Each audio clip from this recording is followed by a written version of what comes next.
I like that song, A Boy Named Sue. Boy named Sue. Yeah, that one runs a lot too. All right, brother, we're live. Ladies and gentlemen, welcome to the Arm Wrestling Showcase number 39. You all know our host, Kane Fontecchio with Alpha Empire Arm Wrestling, and myself, Josh Edwards with Nowhere to Run. How's everybody doing tonight? We're going to come and talk to you, shoot the shingles back and forth about current events in the arm wrestling community, and also the big King of the Table weekend that we have coming up this Saturday. Kane, how you doing this evening, brother? Pretty good, man. Yeah, just loving everything that's happening in arm wrestling right now. There's just so much going on. There's a lot to be excited about, and been keeping busy because of it, right? Yeah, you got what do you got? Like a couple, at least what? Derek and ET over there, two of the teammates over there in Dubai, ready to have a huge match this weekend. I mean, that's so exciting, dude. So exciting the quality that you guys are continuing to just put out of your team with all the hard work and Derek running a good ship over there. So it shows, and it's awesome. Everybody's going to be watching. I know I'm going to have a watch party over here and get everybody to cheer for our home team guys. So. Thanks, man. Yeah. Yeah, absolutely. Yeah, I'm so excited to see two teammates on one bill, a big bill like that. That's just craziness. And the fact that it's our monster and our lightweight monster, you know. Right. It's They're so contrasting with the pictures of that Derek has been posting of him and ET like at the airport and stuff like that. Like he looks like way down to him. It's so funny. But that's awesome that they got to fly over there too together. So yeah, really yeah. that's really cool, man, the way it's worked out. Yeah, Do you know just if did you know if Bridget is with Derek or I'm not sure. I thought the plan was that she would be there, so I can't tell you. I have no oh, idea, okay. but yeah. I'm really Because I excited know for Alpha Empire though, dude, because just the team is just growing so fast, man. And I think with business how it's like you kind of follow the demand, you grow with the demand. Well, as the sport's growing and our team is just growing exponentially every practice, I feel like the team, the coaches, the organization, everything is kind of living up to that demand, and Mhm. we're really evolving as a team, our tightness and how we're operating. It's really cool, and I'm really looking forward to the future with Mhm. that.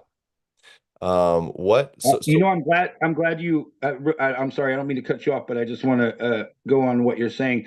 I'm glad you said that because when I look at Alpha Empire, the Armbenders as well. Like I hold both these teams to a very high regard. But when I look at Alpha Empire, especially, I think of like a professional, like a football team, right? They have the coach, and then they have the offensive coordinator and the defensive coordinator and the line coach and this and that. And you guys kind of have that same thing. Like you have Derek, and then you have several you and Ricky and the other Lorenzo, the other guys that can coach the new guys coming in.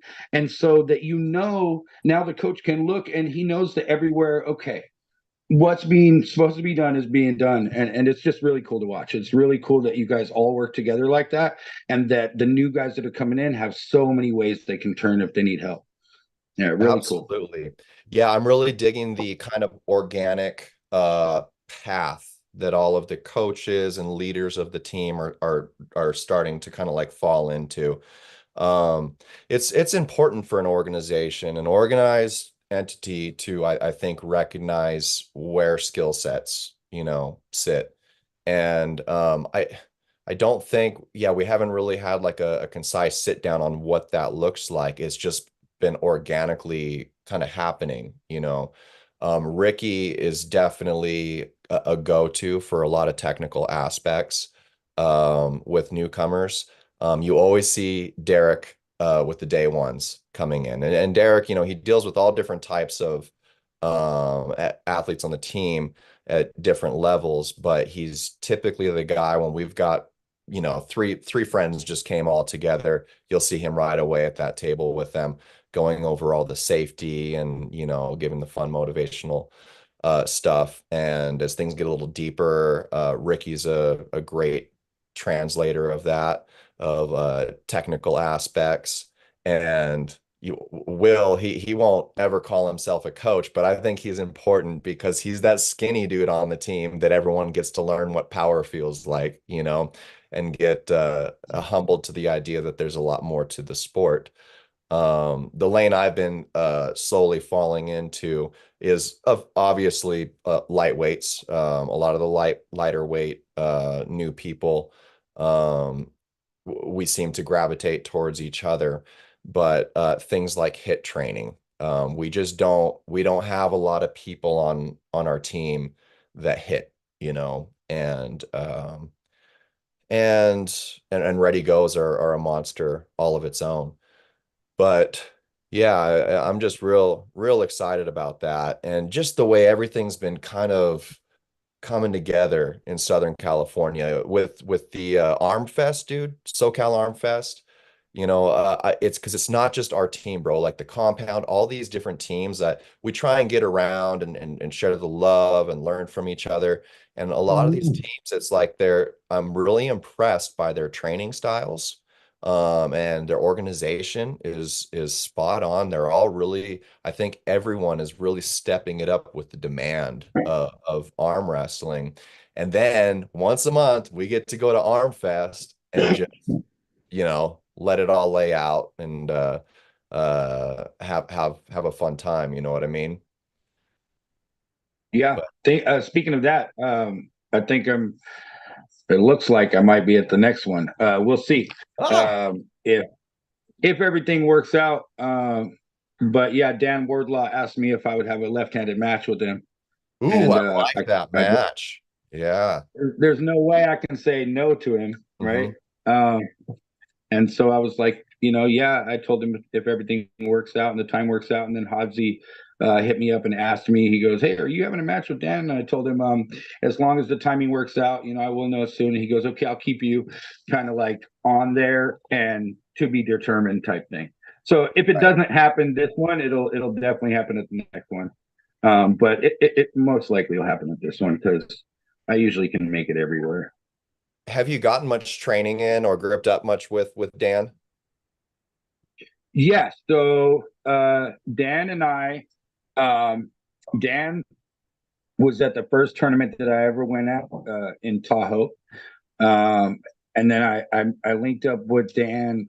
The first time I ever pulled him was at a Grinder Gym tournament, and we met up 2 or 3 times, and then we met up again after that at another Grinder tournament, and then we met up at the Locked and Loaded finals, me and him.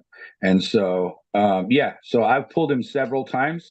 I've only pulled him right-handed one time, and it was when we first met each other.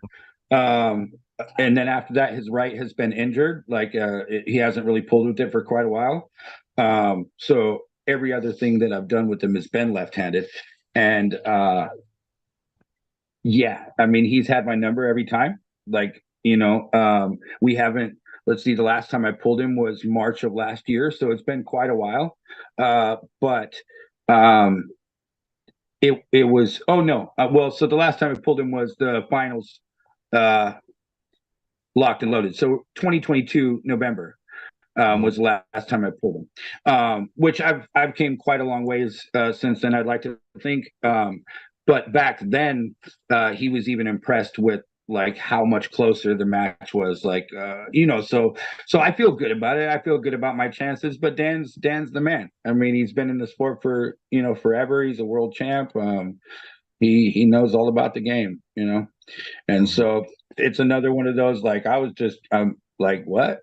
I'm honored. You want to have a match with me? Of course, I'll let you whoop on me. No problem. You know. Yeah, Dan's awesome. Hopefully, I can give that boy something. Because his hand is wicked, dude. You He can. has he I has. think I think it's a match worth running. His style and where he's strong is actually very similar to yours. At least you guys would both be kind of going head on, and if it ends up in a hook, it's going to be up in the higher range, probably a little more hand oriented. But I know where he's at right now, And I do think you're exponentially stronger just in this last year. So yeah, it'll be cool to see those two styles collide, man. So I hope it Heck happens. yeah, I'm excited. Well, hey, if I win this one, hopefully more than one person claps. I'm just joking. I'm just joking. Everybody was in shock. We No, got, Dan. Like I said, I have yeah, so much respect for him, and yeah, he's one that it like we talked about before. It more than a medal. He's one of those that like once I beat dude, I'll be super happy because he's beat me every time we've arm wrestled. Right. right. So it's like it's more than like, oh, I got first place or second place today. It's one of those like cool mentally, I know no gimmicks, no this happened, that happened. I know that my level's going up because I beat somebody I used to not be able to beat. That's why it's exciting for me, like so much. Um, and yeah, who knows, man? I appreciate the compliment. I don't know. Dan's wicked, dude. He's strong. He's You strong. you raise an important point, I feel like in arm wrestling.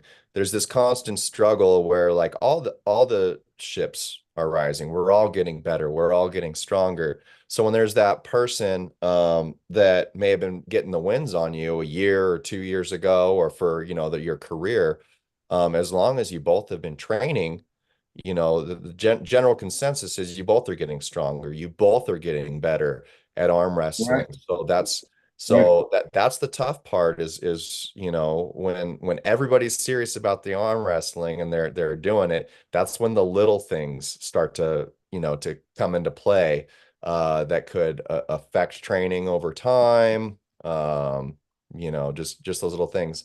So yeah, to me, if you guys have both been training during this period and competing, if you come away with a win, that it accounts for a lot, because Mhm. Dan hasn't been sitting on the couch like not arm wrestling.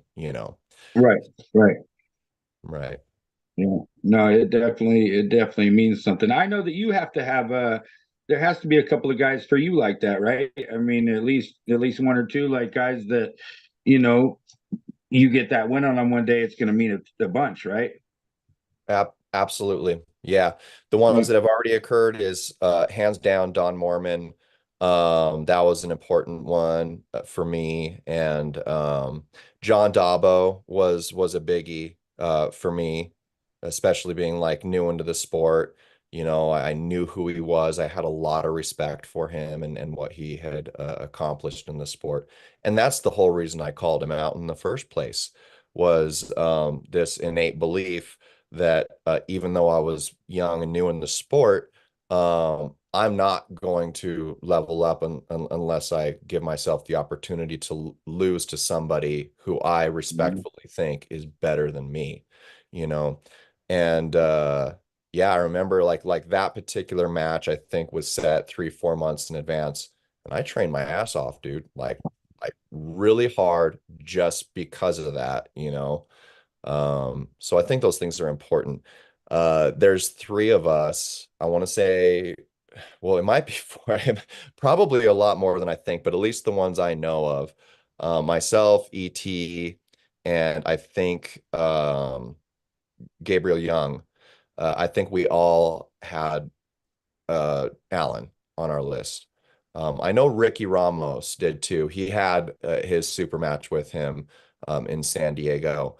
But yeah, before Allen left, that basically he has been our Mount Everest, that we're all gunning for. It's a lot, dude. It's crazy to even think about, but Yeah. um Well, you know, speaking on that, like when you have guys like Allen, right? mhm, It's in your guys' situation, it's like, okay, I'm here, I'm 165, whatever, right?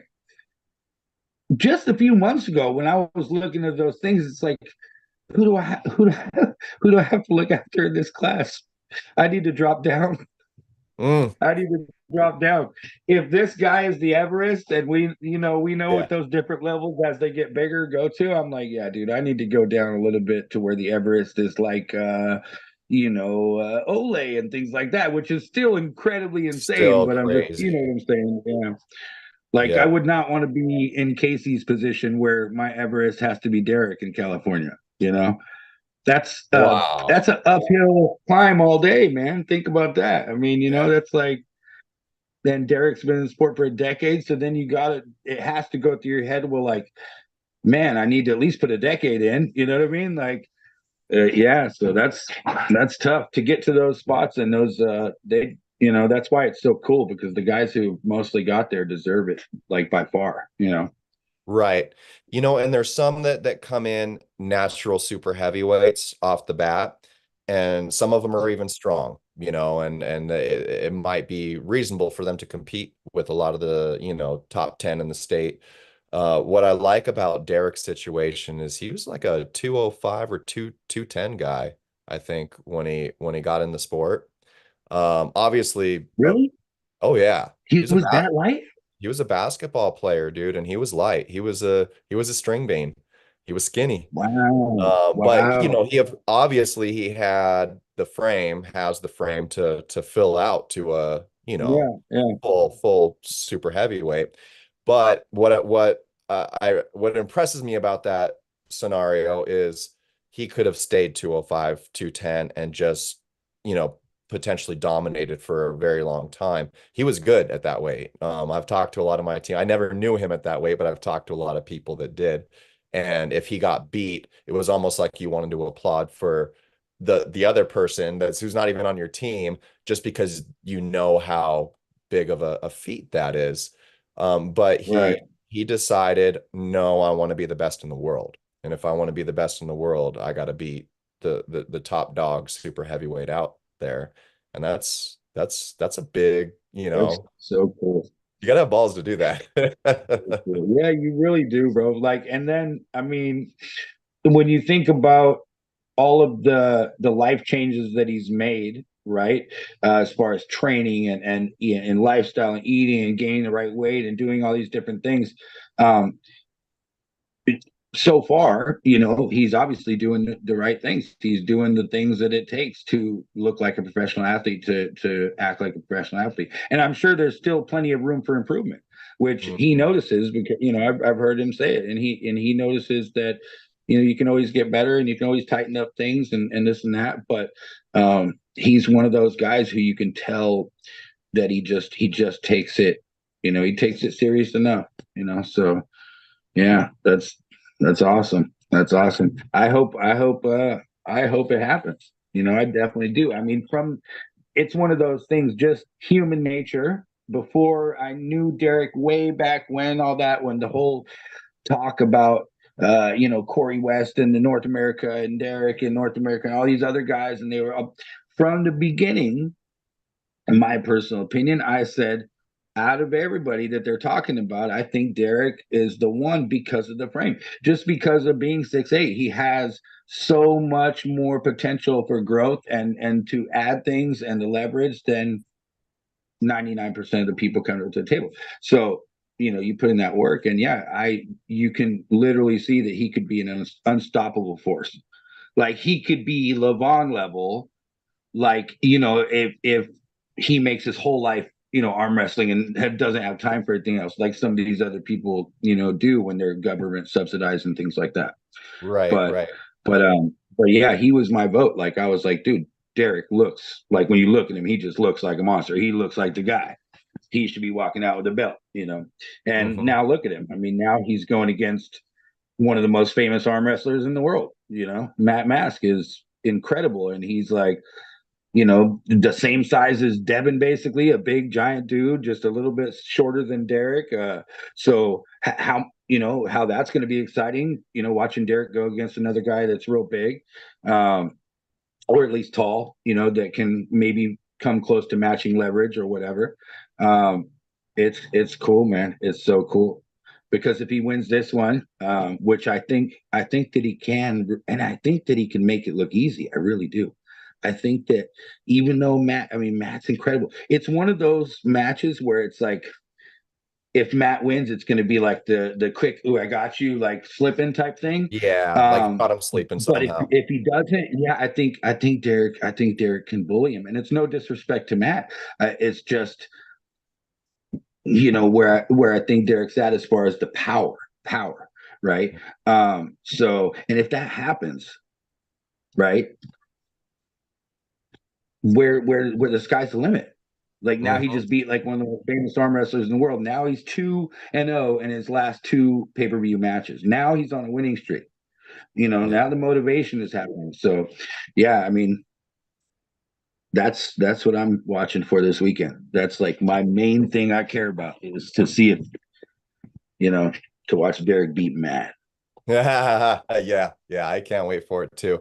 And for me, if he wins, when he wins this match, um, what the biggest importance I'll find in it is the necessary confidence booster that it can provide a champion like Derek, because he went out there and took some gnarly matches at East First West, took a couple losses from absolute monsters, and then confirmed themselves as monsters after that with other killers as well.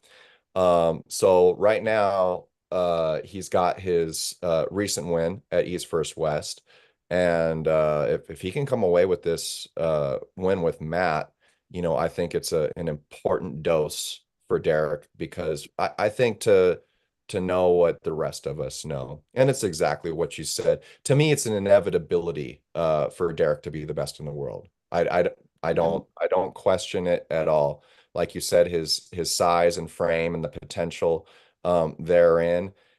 Beyond that, he's got all the right ingredients to do it. And I don't picture him stopping with any of those. He puts in the work. He puts in, he's not lazy, dude. He's working every day at being the best at this sport. In the gym, on the practice table, every aspect he's very serious about. And the only other major component that could disrupt that is devotion, to the sport, and the ability to take a loss and keep pushing. And he's got those things. He's never going to stop. There's never going to be a loss Yeah. that's going to stop Derek's trajectory. So, If you think about, like you said, Ravaz and Morzov, right? They put him against Morzov, his first match ever. mhm, He, Morzov goes on to be the number one in the world with this East versus West thing, left-handed, right? And he's like, what, top five right-handed or something? Like he's right in there. The mhm, point is, the first guy he went against ends up being one of the top guys in the world. Ravaz then continues, like you said, to go and beat different people and beating them handily, right? mhm. Now he's right up in the mix. He's also top 5, 6, 7, whatever.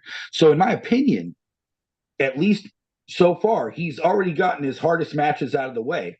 And Mhm. now it's an uphill climb to get back to there. You know what I mean? And Right. I think that it's there. I think the cards are unfolding the way they should. Yeah, Yeah, exactly. And I think it's good. those matches are so important, because you need that opportunity to taste the top five, to touch the top Mhm. five, feel what that's like, and what exactly you're training for. What gap you need to close, what are the missing components. But we got Caleb Armbender in the house. What's up, Caleb, my boy? Caleb says, no matter what class you pull, there is always a Mount Everest, referring to what we were talking about earlier with those killers in the classes. Um, we've got the Drew in the house. What's up? Good to see you again. Saying just stopping in to say hey, heading back over to Paul Italia Live, which is every Wednesday. I can come back here after. Do come back after. Yeah, I'm sure he's got some good stuff going over there. Benny Ringer's in the house. What's up, Benny? Saying, sup, Josh? How's your thumb? Want to fill me in on the pub situation? Oh, okay. Did he like So, not let you uh, slip or what? My right, no, no, no, no. So my right thumb, if you can see, like that's me opening up my thumb. Like you see where it's here. Mm-hmm. So this is my left thumb, like it goes up no problem, right? This is like this from when I worked on the fishing boat. I took off the cast and it healed this way, right? It healed this way. So like my thumb is healed. It's almost like the Rookie of the Year movie. Like it broke and healed in a weird spot where it made me have a good hook. Uh, Ah, but what happened was the other day, so Benny's here and he grabs my thumb just randomly and like pops it, boom, like that. And ever since then, my thumb has just been jacked. I don't know what he did, but he oh like no. must have he must have broke the cartilage that built up over the years or something. And like just I don't know, but yeah, it's just been painful. So I called him the Oh other day and I boy. was like, dude, you tried to take away my mojo, bro. Oh no. What if he Yeah. gave you like your greatest gift? What if it's gonna He like might have. fight He even might more have. It might be better? the rookie of the year thing. It might just, yeah, it might be It might better. be that So last we'll little see. tidbit you need. We'll see. Dan will well, that's gonna be left-handed, so it doesn't really matter there, I guess. We'll see. We'll see this Saturday. We'll see this Saturday and Ripon at the Almond Blossom Festival. We'll All see. right. Okay. Yeah, Benny says now that Mm, your thumb is injured, he's ready for his super match with you. I bet. I bet. I have I a bet. I have a funny thumb story too. I get a lot of people on my right that bug about like getting their hand around like there's somewhat of a thick area around my thumb. And when I was like 16, I was play fighting with a friend. We were in um and I caught him in the jaw and it just tweaked my thumb just a little bit. Like he turned his head like at the wrong way, like right when I hit him. And it chipped a bone here back a little bit, which then tore a good amount of the ligaments for pinching for doing this. And Yeah. yeah, like my left, like the difference between what I could pinch with my left and right was substantial. They even like the doctor even like built me like a special cast. They tried to like form a special non-obstructive cast that I could play the guitar with. Um, and yeah, because I had some like obligations and I kind of like had to play then. And it didn't work. It just got in the way. Like the plastic of it would still hit like strings and stuff like that. So eventually I just kind of had to learn to live with it. And when I would play shows, because my ligaments couldn't help, my muscles had to like compensate and my hand would go numb. Like it would spaz out and go numb after like the first song. And so I would drop my pick and then I would just give up on playing with a pick because I couldn't hold on to it. And so I would just start playing. We were doing like punk rock stuff, man. So like, I like had to like strum and be like energetic. And so by the end of every show, my strings would be strung in blood, basically, because it would just tear my cuticles back and everything. But it took 10, maybe 15 years before I could hold on to a pick without any trouble. And like, but it was just like this slow conditioning thing. But I also think it helped build the hand a little bit in that area. I'm guessing what took so long is the muscles had to compensate. And then once the muscles could compensate, then maybe the ligaments were able to do something to heal. I don't know. I don't freaking know. I didn't go back to the doctor, so It it it makes sense. I mean, it makes sense that it could. I mean, it could help because I swear that this thing like this helps me because my thumb is already cocked halfway down to start, you know, all playing the right. strings. Especially in the Yeah. straps, you could drive them down real nice. Yeah. And when they try and get that height, they just kind of run into a wall. Yeah, man. Yeah. I'm gonna need to start doing that. Yeah. It Let's is see. Dan, you ain't ready, Dan. Benny says, gonna lift some weights, boys. See you guys soon. Go get it, Benny. Yeah, I wanna. want to feel his progress. Maybe I'll be seeing Benny at North versus South. That guy's got he's got a lot going for him genetically. He can pull at somewhat Yeah. of a lighter weight, but he's got all that length, kind of like Will. So a lot of promise with Yeah. that one. So what do you want to do? You want to where do we want to start with some of these current events? We've kind of talked about Derek's match at King of the Table with Matt. Should we just go down the list? Well, before we we'll obviously we're gonna jump right over and talk to the other matches and stuff, but what's your prediction for the Derek and Matt match? The match.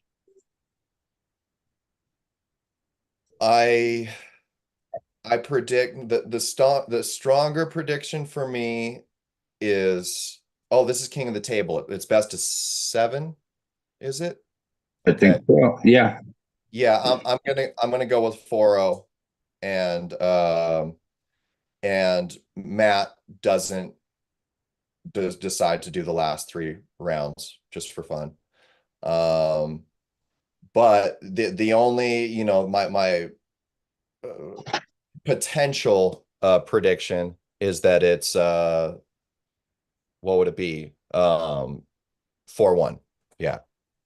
I believe that Matt can sneak a win in there, but I don't think there's any chance he's getting 2 rounds in on Derek. Yeah, I think that if Yeah. there's a fluke, it's gonna happen round 1. But I kind of feel like it's pretty similar. Like I have 4-1 like as my starting score and like 4-2 as like the oh wow. Um I think that if Matt wins round 1, then he may get 2 wins. But if he doesn't and he sneaks a win somewhere in there, like round 2, he comes back and finds a lane and gets him. Um, I think by that point it's already too late.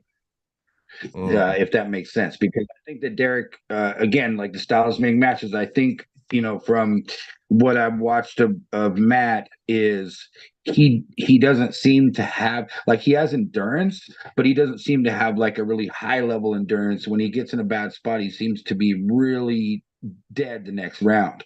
Um, that's why I think that if Derek gets him in his spot, he can bully him and kind of take away so much of that gas if he doesn't rush it. So yeah, I think it'll be 4-1 Derek, possible 4-2. Yeah. yeah, yeah, good assessment. Mm. And I think a lot of that endurance handicap is just playing on the differentiation arm on arm. You know, if Derek gets into his arm, I think his it's going to become a lot more of a matter of you know strength than endurance. I don't think it's going to be close enough there for Matt to be banking on endurance. Um, but yeah. I don't know. I think that's a pretty fair assessment. Devin Knox says, "Good evening, Juan. I mean Joseph. Sorry, I mean James. Are you look? Oh, is he messing with us? Man, look, I'm gonna see every single one of you this Saturday. Why you guys keep trolling me, dude? Man, I love you, Devin. Devin's awesome. Yeah, yeah. He has a habit of calling me like every name with a J, except for Josh. Yeah, Yeah. I love it. Yeah. All right, so we got Vitaly Lelettin versus Dave Chafee. What are your thoughts on that? Yeah, so I don't think it's going to be close this time. I think that was kind of when they had their match. I think that it was kind of Dave like in a really good spot at the end of his good spot type thing. And now, I mean, Ingen says that he feels like he's healthy and he's coming back. That all sounds great. But I think that Vitaly is kind of on that constant, consistent upward trajectory. It may not be as fast as others, but yeah, I see that one being like a 4-1, like, same type of thing. I see it being like 4-1, Vitaly 4-2. Um, if he even lets Dave get in there like that, because Dave doesn't seem to like that flop wrist thing that he did in their first match. I mean, that's so rare, and Vitaly, you can tell by the other matches that he's had moving forward that he's worked on that. Like Right. he knows to get around it, I think. And so, yeah, I mean, I'd love Dave to win. It would be awesome if he won again, and then gets himself back in the mix. But yeah, I just don't know, man. I'm one of those Vitaly believers. Like I really am. Like I think if that dude, you know, I really do. At top Yeah, eight, like when I watched the top eight, I was like, this is the only dude that like stopped LeBron in the center and made right. him, stop for a second. So Yeah, he has yeah. a very unique pressure, like a really good. So yeah, I think Vitaly. What do you think about that? Yeah, it's hard not to like Vitaly, um, especially in this match. Yeah, what you said earlier was interesting, is if he lets Dave get in there this time. So yeah, the physically, just to me, even if it goes in the straps, Vitaly should have this one if his main plan of action is efficiency, you know. But this is also king of the table, and it's a best of seven. So I he might dive in a little bit with Dave for it to be more entertaining. We don't know that, and that would be very interesting. But yeah, it just depends on where Vitaly wants to go with him. I think I see that being very similar to Tobias and Wagner's match, not in terms exactly of style, but Tobias Sporong, like he's so strong, and he has such a long lever. Um, I think that's part of what contributed to Matt's win with Wagner. Uh, Wagner's got a killer press. He's very strong inside there with his shoulder roll. Um, but when that doesn't work as good against the big boys with a long, long arm, because if they can just post that height up, even in the straps, they can control the match a lot better. So that's the way Yeah. I see it going, but I'm not always the best with predictions. We'll have to see. You watch everything that we say; it'll probably not happen. But no, it's all good. It's all good. What else do we got on there? What other exciting matches? Well, there's obviously there's ET and Auden. So ET and That's the 18 main Wade event. That's and the main event. Auden Larrett. Yeah, man. Is it the main event? I don't think so. I'm guessing that's Vitaly and Dave, not sure. But it will be in my eyes. I'm looking forward to that. That's the That main here event, is bro. all that matters to me. I bet you Auden alone has more followers than Battalion Dave put together. It's hey, if that's what we're That's going not by, to man. mention EP, who has more Yeah. followers than everybody. And everybody, Okay, yeah. so For like the next 10 so years. that's the main event. That is the YouTube event right there. So many non-arm wrestlers are going to be watching it. Yeah. It's going to be Yeah. awesome. And I What love do you that they think about that include match? Seriously, I know you. I know. What do you think? Honestly, this match is going to look like? Come on, Well, number come one, I on. love that they include matches like this in King of the Table. They're very important for the sport. We want to Yeah, see what happens with Leonidas and Larry Wheels. We want to, yeah, we want to see that stuff. Brandon Allen. And this is definitely an important match to bring people in. Um, I don't know. I think the majority of the people are going to say Auden should win this match. He's the heavier dude. Um, he's got the longer lever. I will say that for his height, ET has a decently length lever. For example, I'm 6'2". His elbow to fingertip is longer than me. And I can't, I don't think, I think a lot of people are going to compare the prediction to Audin's match with Gabriel Young. You And can't. you can't, not at all. I think they're night and day different. Um, yeah, and to me, like, so one of Gabriel's biggest assets is his speed. He's very strong. He's strong inside or in the press. And if he can get to that offensive side of his move quick enough, he can be lethal. But it's just like, with my feelings on Tobias versus Wagner. A lot of those things get canceled out by a long, strong posted back pressure. But ET, I think the differences with him is I think he's comfortable in defensive positions. And if he can just beat Auden there with the intent to be there, I was more seeing Gabe trying to like literally flash pin Auden. I wasn't seeing a lot of like strategic defensive hits and small movements.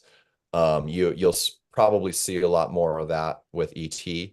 And honestly, everyone thinks ET like his go-to is the hook. That's he is very strong there. But to me, ET's greatest asset is his technical intuition, let's put it that way, and the athleticism um to execute those things. He's very, very versatile, and there's not a lot of pullers that I've pulled that have his intuition. Mhm. Kind of like what Corey Miller was talking about on the show last week, feeling those little micro pressures in the setup. He's very skilled at that. So you might see a lot more adjustments out of ET's match with Auden versus Gabriel's. So that said, sorry, long story short, I feel like it's a close match. I feel like this could be kind of a 4-3 situation, and it can go either way. Obviously, I'm rooting for my boy ET. But I potentially see Auden getting the first two rounds. And I believe that ET can get at least, the rest of the rounds for the win. So, maybe a 4-2 or a 4-3. I don't know. I feel like I watch a lot from Auden. But I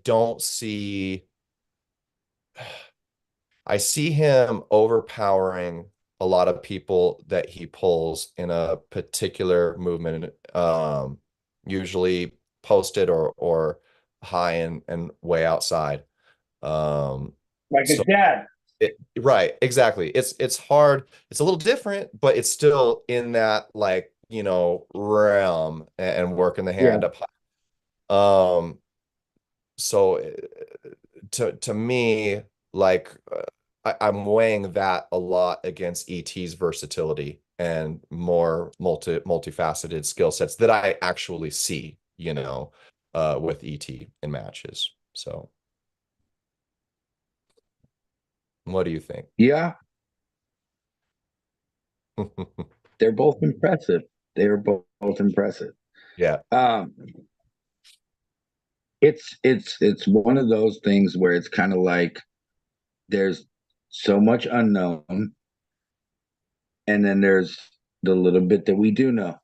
I do know that Auden at the Nationals in Canada, um, just a few months back, uh, completely destroyed everybody. Like he just ran through the tournament, and he looked incredible, right?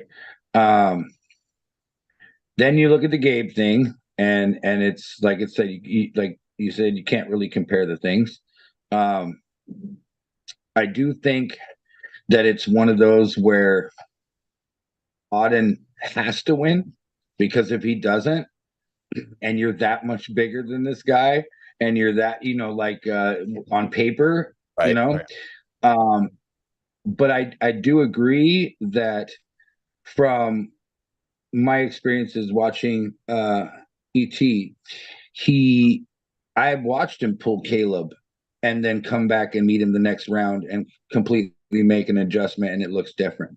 I watched him do that with lots of people. And so I do agree that he's super technical. Um, I Here's what I think. I think that if the limelight is going to affect anybody that day, it's Auden before it's ET. And the Oh, reason why is interesting. because ET has kind of been used to doing this video thing and having lots of people come up to him and da da da da da and this type of stuff. And yeah, Auden, he has his dad, this and that, but now the limelight's going to be on him.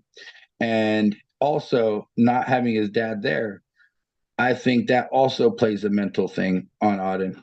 Regardless if his mom's there or not, I still think that his first big match, he's gonna be like, dang, he's not here to tell me what to do. Okay.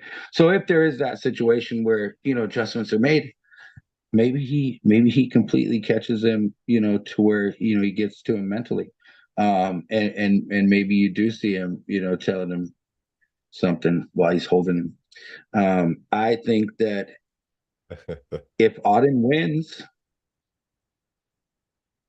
I think it's like 5-1 if Mm, Auden wins, or 4-1 or whatever, right? right, right. Um, if ET wins, I think it's like 4-2. So it's kind of like the same thing you're saying. I think it could be really close. If I had to put my money on it, right, I would say I think you have to go with Auden again because of on paper, right? All these things, and you're like, okay, well, the betting man, but who do I want to win? Yeah, I want ET to win, right? Like, of course, I want the Cali boy to win and do that. Do I think it's possible? Yeah, I do. I do. I don't think that they would be having a match if it wasn't closer than people think, especially on that stage, right? Unless this is like the whole red carpet being laid out with the roses falling on the floor, and they're like, "Welcome everybody, Auden Larrett." Unless it's one of those, you know what I'm Yeah, saying? So, um, but yeah, I think ET can win it. I think he that's can win it. I want him to win it. that is a I very know it's like a interesting. super back and forth answer, but No, it's because it's interesting hard for me that to the vote against our psychological. Cali boys. Yeah, yeah, But the yeah, that I psychological honestly think factor that's going to that play a that huge part. matters. Yeah, Yeah, I think it's going to play a huge part. I really do. Um, I think that I don't want to use the word like star or whatever, but ET's kind of like the superstar, right? So right. I think that he's already used to that. And I think that it messes with a lot of people. I watch people go on stage like playing with a guitar and they just freeze up, like, and it's like, dude, you play every day. What's wrong with you? It happens. And we Yeah, both, know it can happen. And so I think that those things, and I think ET's smart enough. He's older, right? He's much more mature. I think that he has had more stressful situations in his life, so I think that he'll be able to deal with that and overcome it. And if he can do that, then it could be around. It could be the first round or second round where he's just holding him and playing with him, and once you have somebody fighting an uphill battle in their head, they're right. already defeated. Yeah, So this is true. yeah.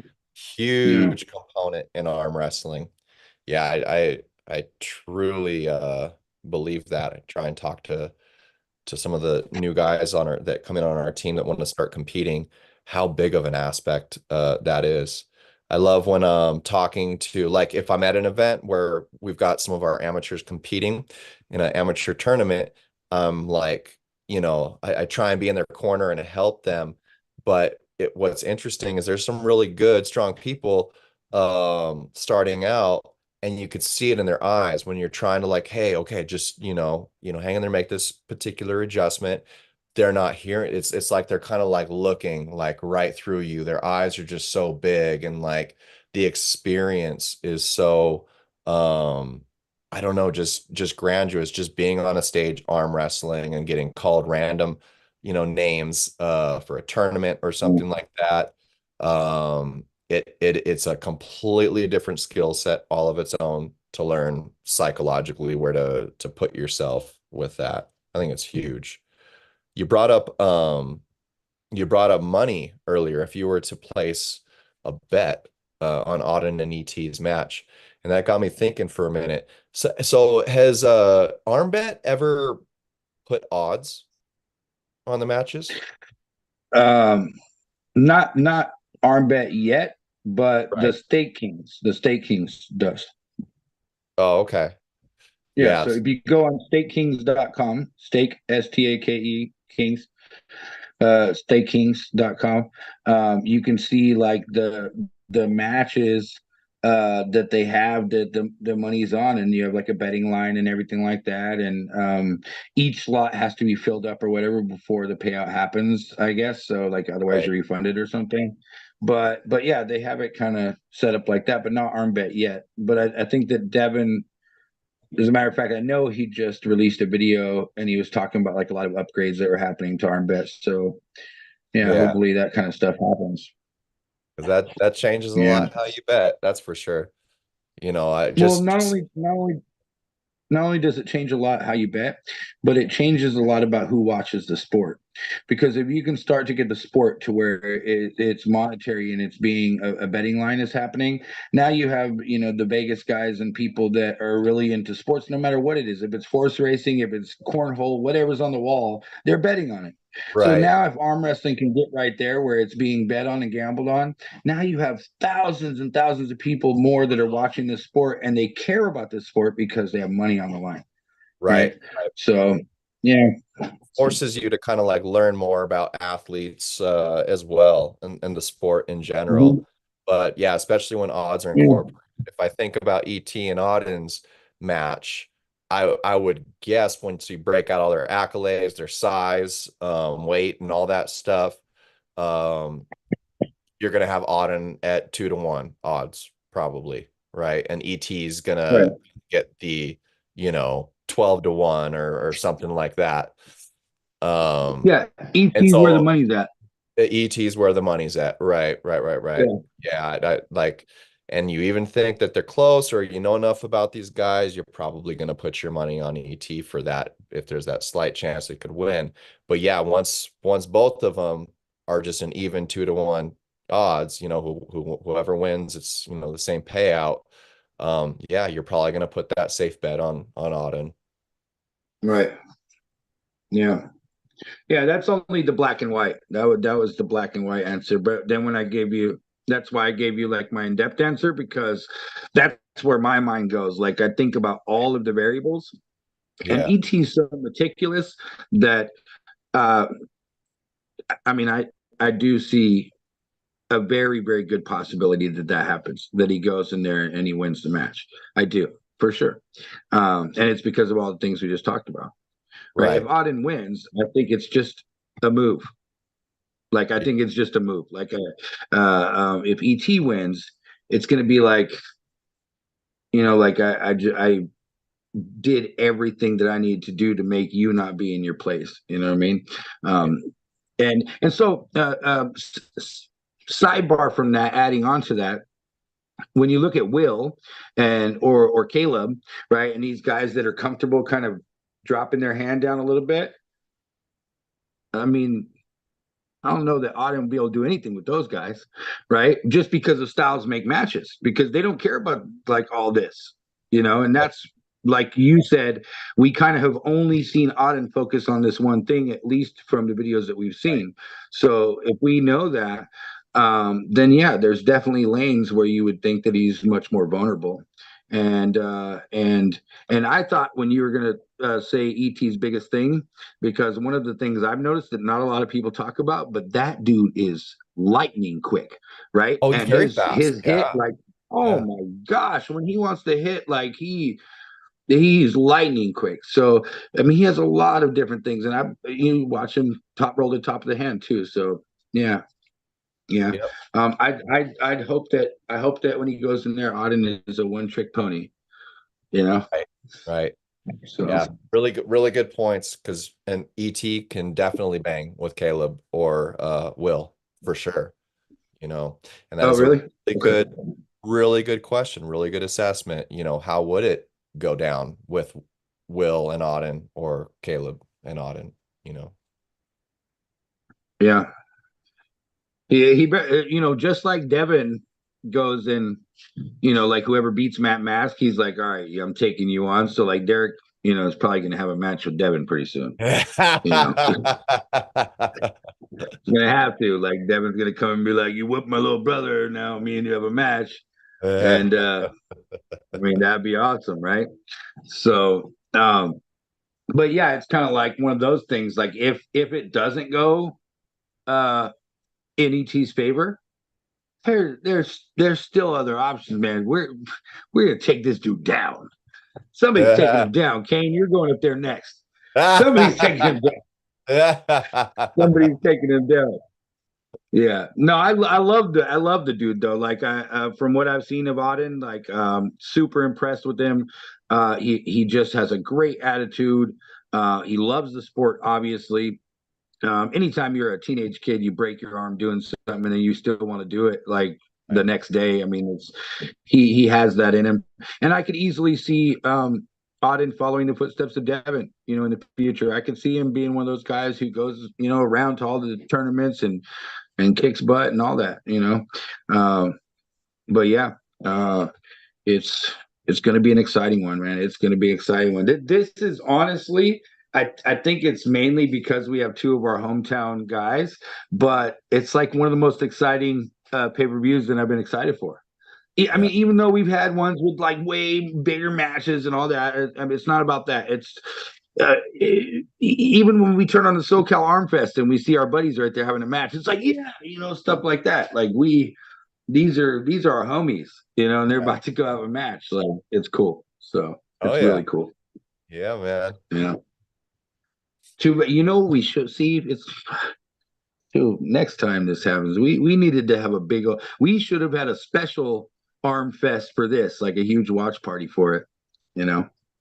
As a All matter of right. fact, Derek is looking like, he's looking at April 20th at the East versus West. We should have a big old 420 party, all get together and watch the pay-per-view together. Try to get some teams to all get together and arm wrestle and watch the pay-per-view on April 20th. Let's do it. It gives us time. I I like mean, it. that's plenty of time away where we could plan it, I like you it. know. Definitely. We Yeah. got two. We got Ace One in the house saying who called out Kane? North versus South.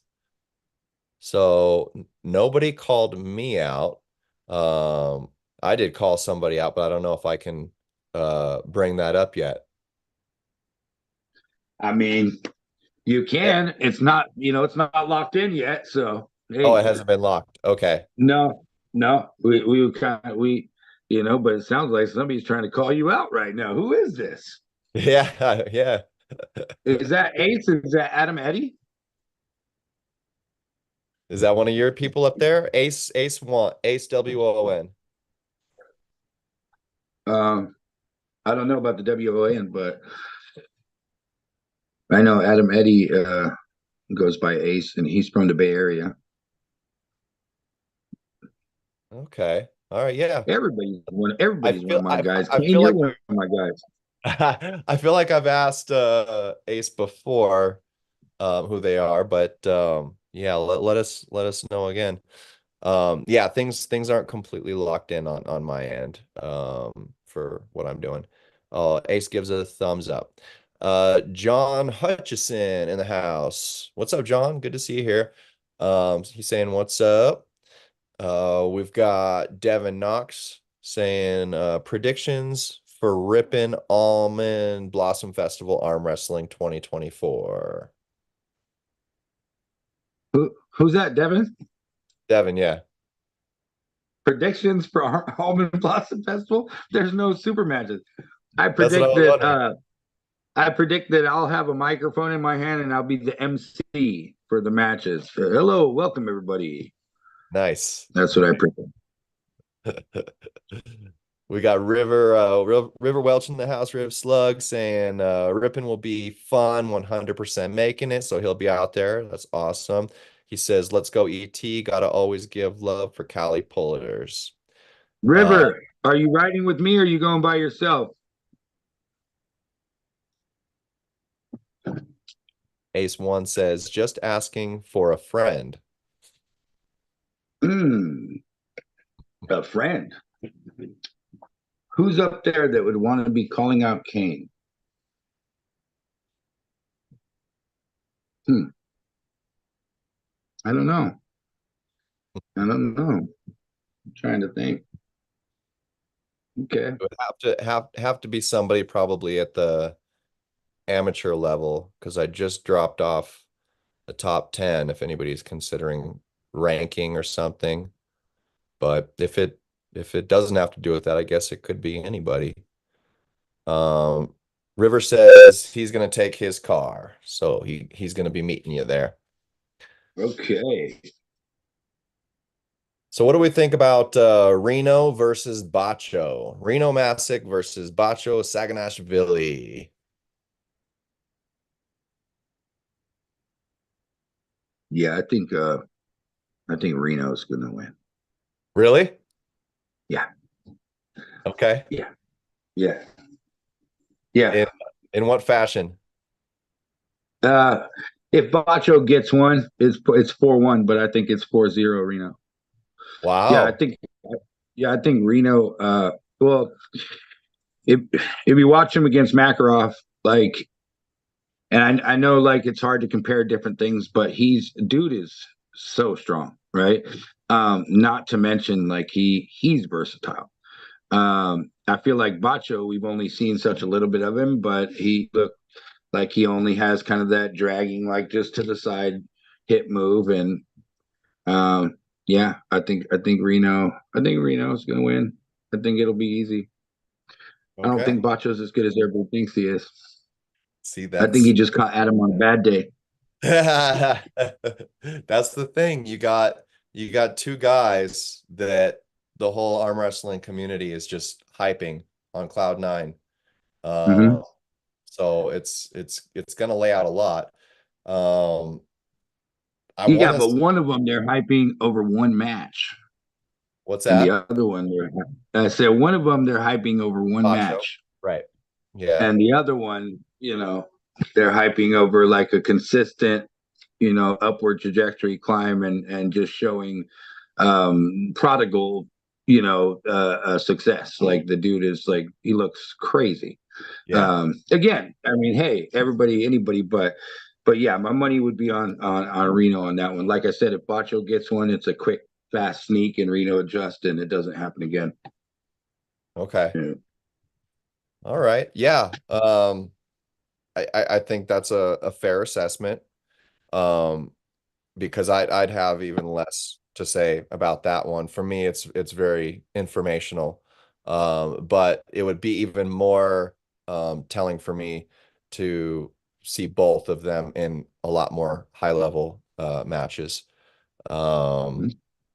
Yeah, to me it feels like Derek versus Corey West or Derek versus like Chance Shaw. You know, you're talking about guys that have hype and are both on the upward trajectory, but where do they both stand with the killers at the tippy top, you know? I think this one is more like Derek versus Morozov. That's what I think. Interesting. Okay. Okay. I think that Reno becomes, On paper, yeah. like that Morozov level, pretty quickly. Um, Yeah, and not say anything about Derek having a loss, but that I think it's one of those. Like I think they are so new, and it's like who knows. But from what I've seen, and just my opinion, I think that Reno looks like he has a much more solid foundation. And again, so if we look at who Bacho faced, Adam Warzinski, amazing arm wrestler, great Right. dude. but that was like Adam's first time having a level match like that, or second time. I mean, new to it. Um, and then you look at Reno, who he just faced, and he just faced a guy who is number one in his weight class, like number one champion of the world. So those are two big different things. And the Reno and Makarov match was close, and the Bacho and Adam match wasn't. Right. So, who knows? Is Okay. Bacho closer to Adam, or is Bacho closer to Makarov? Yeah. You know, Yeah. I'm guessing he's closer to Adam. Okay. Yeah. Yeah. I think that's a fair assessment. We already talked about it and really get your thoughts on Tobias versus Wagner. What did you think about that match? Oh wow, I didn't even know they're having a match. Yeah, Tobias Sporong versus Is Wagner is it Bortolato, left-handed? lefty. Yep. Ooh, man. Um, I think that's a very interesting match. That might be the most interesting match on the card. That's kind of like a clone of the Battalion Dave match. Right. I mean, Yeah. that's like it's so similar to that. If Wagner stops him, and gets in there, I mean, it could be a long day. But Tobias also has the ability to just flash him, all the time. That's the Um, thing is the speed. yeah, Yeah. I want to say 4-2 Tobias. That's just like shooting from the hip. Yeah. Yeah. Yeah, I think the speed factor is going to be the one thing that should probably put this over the edge because anatomically, as I was saying earlier, I think Tobias, he's got the longer arm, he's got a lot of leverage, and he's good up top. So anatomically, as long as he's got that height, even in the straps, it's a tough ask for Wagner, but still possible. But if Mm, Tobias also has the ability to hit for position with height, that changes the game a lot. right. But yeah, that's Yeah, gonna be like I said, crazy. Tobias is a if he killer. stops He's fun him, to watch. he's amazing. Yeah, the dude Yeah. is. He's another one of those guys who. I mean, I think like you just said in the beginning of the show, we are talking about like there's so much with your team. There's so much like influx of new, the growth and everything. It's so neat how we had all these like names that were under the radar or whatever pop up over the last 2 years because of East versus West and everything. And now those same guys are in the mix in the top 10, like battling it out for spots. I mean, it's really cool. Yeah. Tobias is one of those guys. Like he's special, but we've already seen that all it takes is the right move to make him look very average. Yeah. So and I don't think that it's a short arm guy that does that. So who knows? Yeah, Who knows? one of my favorite attributes to watch with arm wrestlers is the big dudes that are fast. Like it's crazy to watch and like how do you deal with something like that, you know? Um the first guy that really impressed me by that with that by when I started like actually competing in this sport was Abo. Oh, Um Abo, so fast. Yeah. Yeah, I haven't seen him around a little in a little bit, but I remember seeing him pull in person was the Reno qualifier 2019 or 20 or something. And dude, the ability to throw that weight around, that guy's huge, man. And just so fast. Who else is so the Tobias, I feel like is one he's just tall, large frame dude and is able to move really quick. Um who else is just crazy fast like that? I even think Mm, Levon is explosive at his size as well. yeah, he is. LeBron definitely has very explosiveness for sure. Right. Um, yeah, I mean the big guys.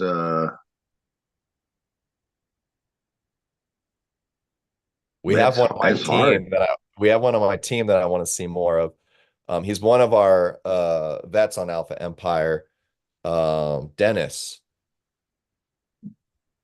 Huh. Yeah. I don't know if I Why? know Dennis. Yeah, Dennis, why is your name eluding me right now? Howard, that's it, right? Yeah, Dennis Howard. He hasn't been active, but he pops around now and then. But he's one of those dudes. He's a big dude and he's so fast, man. I wonder how that happens with people. I kind of wonder if a lot of people that have that size and speed, it usually equates to explosiveness if they have boxing or football backgrounds. Um, Especially football, there's just you learn a lot of explosiveness in that sport, whether you're big or small. Um, yeah. Um, Yeah. I think, I mean, on more of a local level, like Ilya, the big Russian Armenian, he's very fast. I mean, for how big he is, he's like 350, he's 6'4". Um, very, very fast. is he really? Uh, yeah. Oh, he's so fast. He's so fast and so Okay. explosive. Like the same type of thing you're talking about. When you're watching a guy who's 350 and he's just solid, like he is not unfit. Like the dude is like jacked. He looks, he's like big like Derek, right? When you watch all that mass boom, like go like that, it's impressive. Huh. Like dude's fast. Yeah, yeah. Yeah. Cool. Well, he's I think out of the last four times that him and Tom have met up left-handed, and we're talking in the last like 6 months, he's flashed Tom. Like boom, boom, boom, boom. Yeah. Like Yeah. every time. Man, oh man. Yeah. Yeah, that's crazy. And I do Yeah, believe Derek is talking about him. I do believe that can be learned and trained. Yeah, there's obviously a advantage with people that are born with the fast twitch muscles or whatever. But I don't know, like that's always a weird one for me to ponder because a lot of the people that you talk to that do have a fast twitch, if you actually ask about their backgrounds, you know, childhood sports, everything, growing up, there's a lot of things that had fundamentals that contributed to having something like that. So I'm a little more on the end of believing it's something that has to be trained and learned. Um, I'm sure some of us have a little bit more of a natural advantage in that range. But we all have fast twitch muscles. There's nobody that doesn't have those, Oh yeah. small fibered muscles. To me, the biggest question is do you fundamentally train them, um, or have to use them in any aspect of your life? But yep. Yeah, no, that's I used to have to use them all the time. Like I was ducking, I was gonna get whooped, and I'm like, oh, whoa, whoa, whoa, super fast, quick. Yeah. I learned how to bob and weave when I was little. No, Hell yeah. I'm just joking. But yeah, no, there's definitely always like a predisposition, something that started it. I feel like, um, yeah, I don't know. I don't know. It's funny too that you brought that up because like Casey and my guys and some of the guys, the arm benders and stuff, and even like Dan Wardlaw, they tell me that I have a good hit, right? And I mainly only hit with my left arm for some reason, but they tell me that I have a fast hit and it's like really good or whatever. But I don't feel like I have any fast twitch muscles. Like I don't know. Like, do you have to have fast twitch muscles to have a fast hit, or is that just like me jamming my elbow and falling to the side? Like, does that count as the same thing? Because like fast twitch, like when I was watching Alan Fisher, he did like a video where he was with the YouTube kid, and he was asking him, "Yeah, are you fast twitch or slow twitch?" He told the kid to blink his eyes, and the kid was like going like this, And Alan was like, "Oh, you're slow twitch." And the kid was like, "Oh, how do you know?" And then Alan started blinking his eyes. He was like, like oh, super fast. And so I guess it's just like literally a twitchy muscle. Um, but does that fast twitch actually relate to a hit? Or is it just fast twitch like reaction? Like if you're hitting on me and I can, like move the right way or something. I don't know. So yeah, I'm confused on that one, and I don't know if I have fast twitch or just a strong side fall, whatever you Yeah, call it. that's an interesting one with the blinking. I've never I've never heard that. You haven't Um, seen that video with Alan, with no. that kid, the Brandon Williams kid, Yeah, the okay. YouTuber. Yeah. So Yeah. if you watch the video of him, the title is "I spent a day with world champion arm wrestler." I feel like I Uh, did see it. I must have just missed that part. yeah, Yeah, yeah. So if you go he back and actually watch it, went to Alan's house and like trained on yes, a lot of his and ate apparatus. with him. Right. Yeah. Okay. Yeah. Yeah. So if you watch that video, there's a part on there where Alan tells him, "Blink your eyes," and then Alan starts blinking. It's all super fast, and you could see the difference. But Yeah. yeah, so Well, I think anybody who works anything long enough, they can develop things like that. And I think whether Alan knows it or not, he probably developed it in some shape or form in his life, his lifestyle, his upbringing. Any of those things could play into it. Because since we all have the fast twitch muscles and then, the larger muscle groups and stuff like that, to me, those are the bridgeway to the large muscle groups. So in relation to arm wrestling, I never think of speed as something by itself in arm wrestling. I only relate it to explosiveness. You can be fast as fast as you want in arm wrestling. It doesn't mean that you're gonna, throw someone's hand to your pin pad.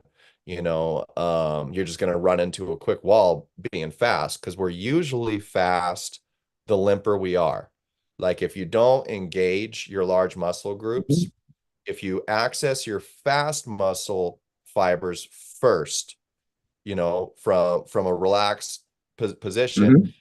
be a lot quicker, Yeah. technically in a movement. So that would come down to reaction time. But yeah, to me to be like, have a fast hit in arm wrestling, it has to equate to explosiveness, which to me, the definition of it or, physiology of the process is how quickly those small the fast twitch muscles, how fast those can access to the large muscle groups. You know, being the fastest to engaging everything off of a limp position, to really power through. And if you ever arm wrestle somebody that perfects that explosiveness where speed combines with power, it's a pretty helpless feeling, Yeah. those are the times you feel like you got taken for a ride. Not only did they, fly, like they powered through all your large muscle groups before you could even like access them. And I think an importance to that. Devin Knox says, quote unquote, speed is arm wrestling is neuronal. So he's saying like the neural pathways and everything, your nervous system, how quickly can your nerves send the signal that is developed through skill? Yeah, I'd say that's a starting point when we're talking about the nervous system sending those signals.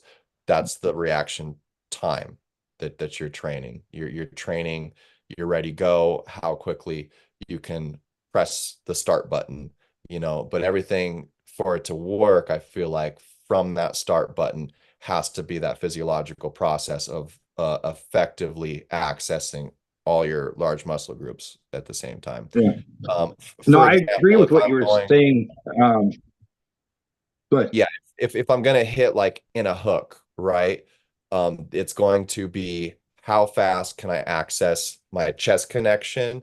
How fast can I access my lat connection at the same time as that? In my bicep, my shoulder, and group all those things together off of that nervous system signal. Once that is sent, and to me, that's the part that you're training. If you're practicing with weight or a band or anything with like pressure, what it's like to access that into pressure quickly.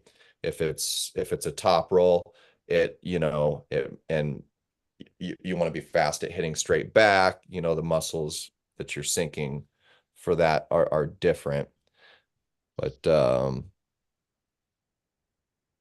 No, I agree with what I was going to say is I agree with what you were saying though about the like not not tensing up. Like I've always said, it's kind of like the Bruce Lee, like the Jeet Kune Do, like yeah, don't don't close your fist until the moment of impact, still because when impact. you're so contracted, you're slow.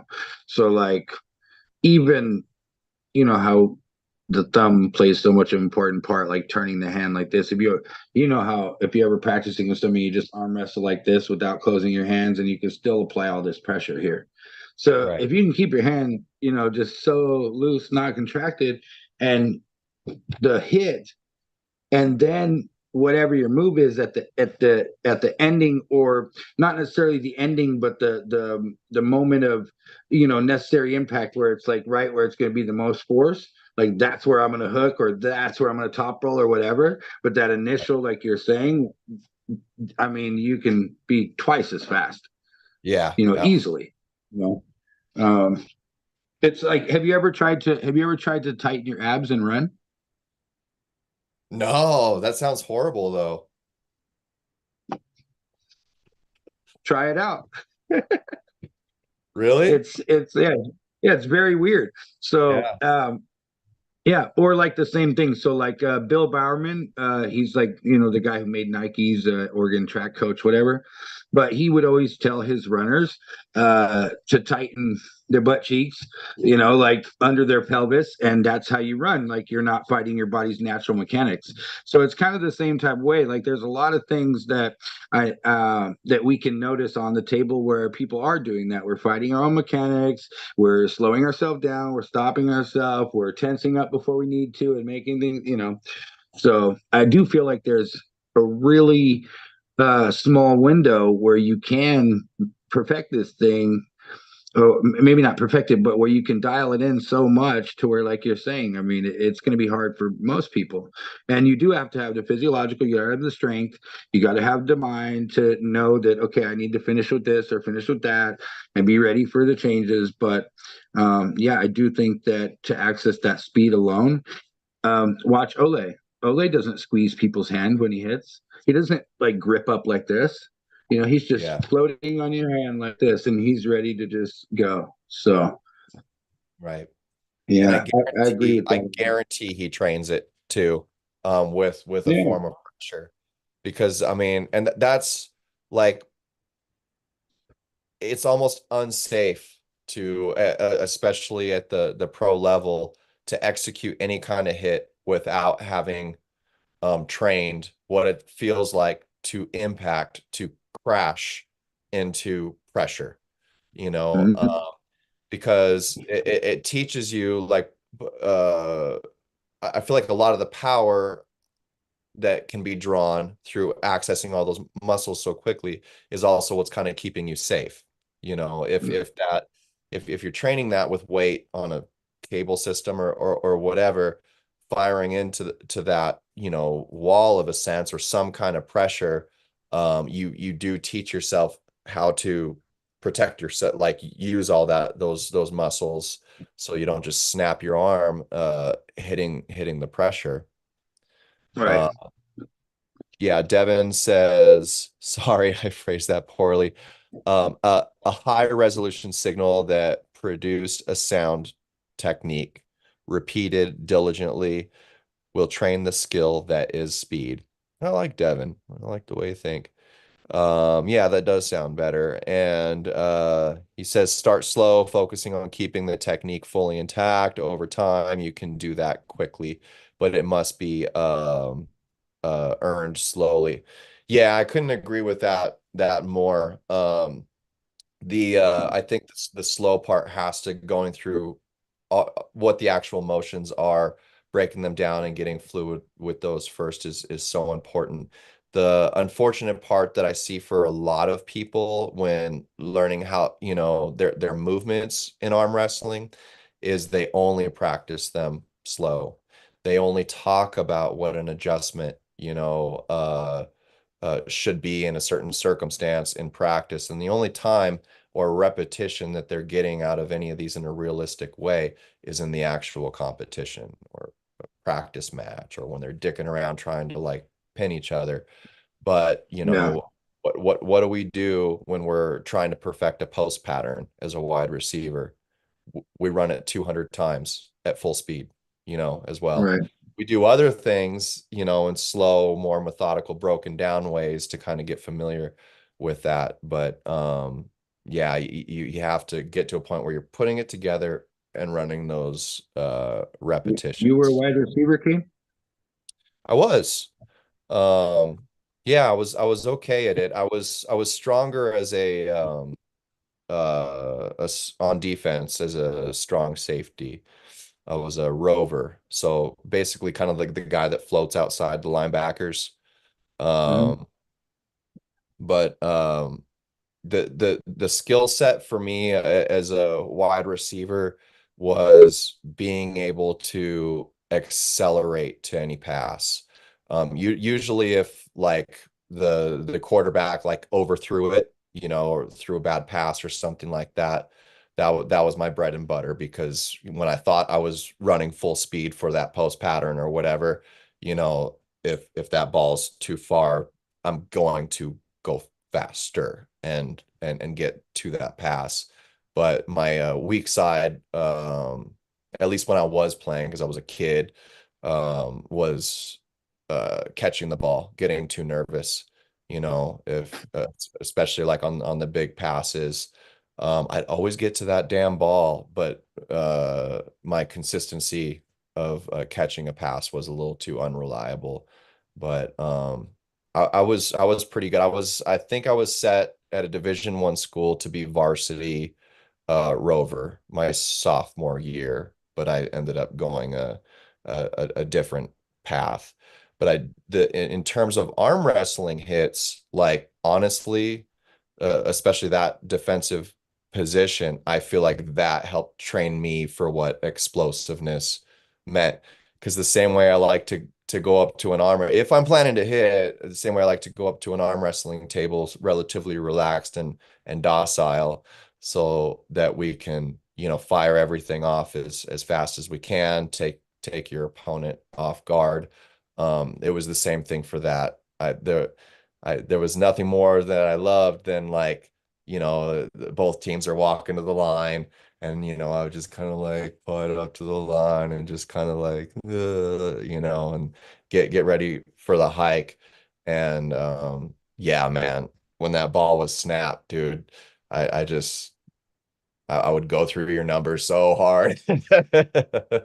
And yeah, I used to love that, but I never really followed through with it. Right. Did you play? That's tight. I wrestled my whole life. I only played football 1 year, freshman year. I was defensive back. I was second string. I never made first string or nothing.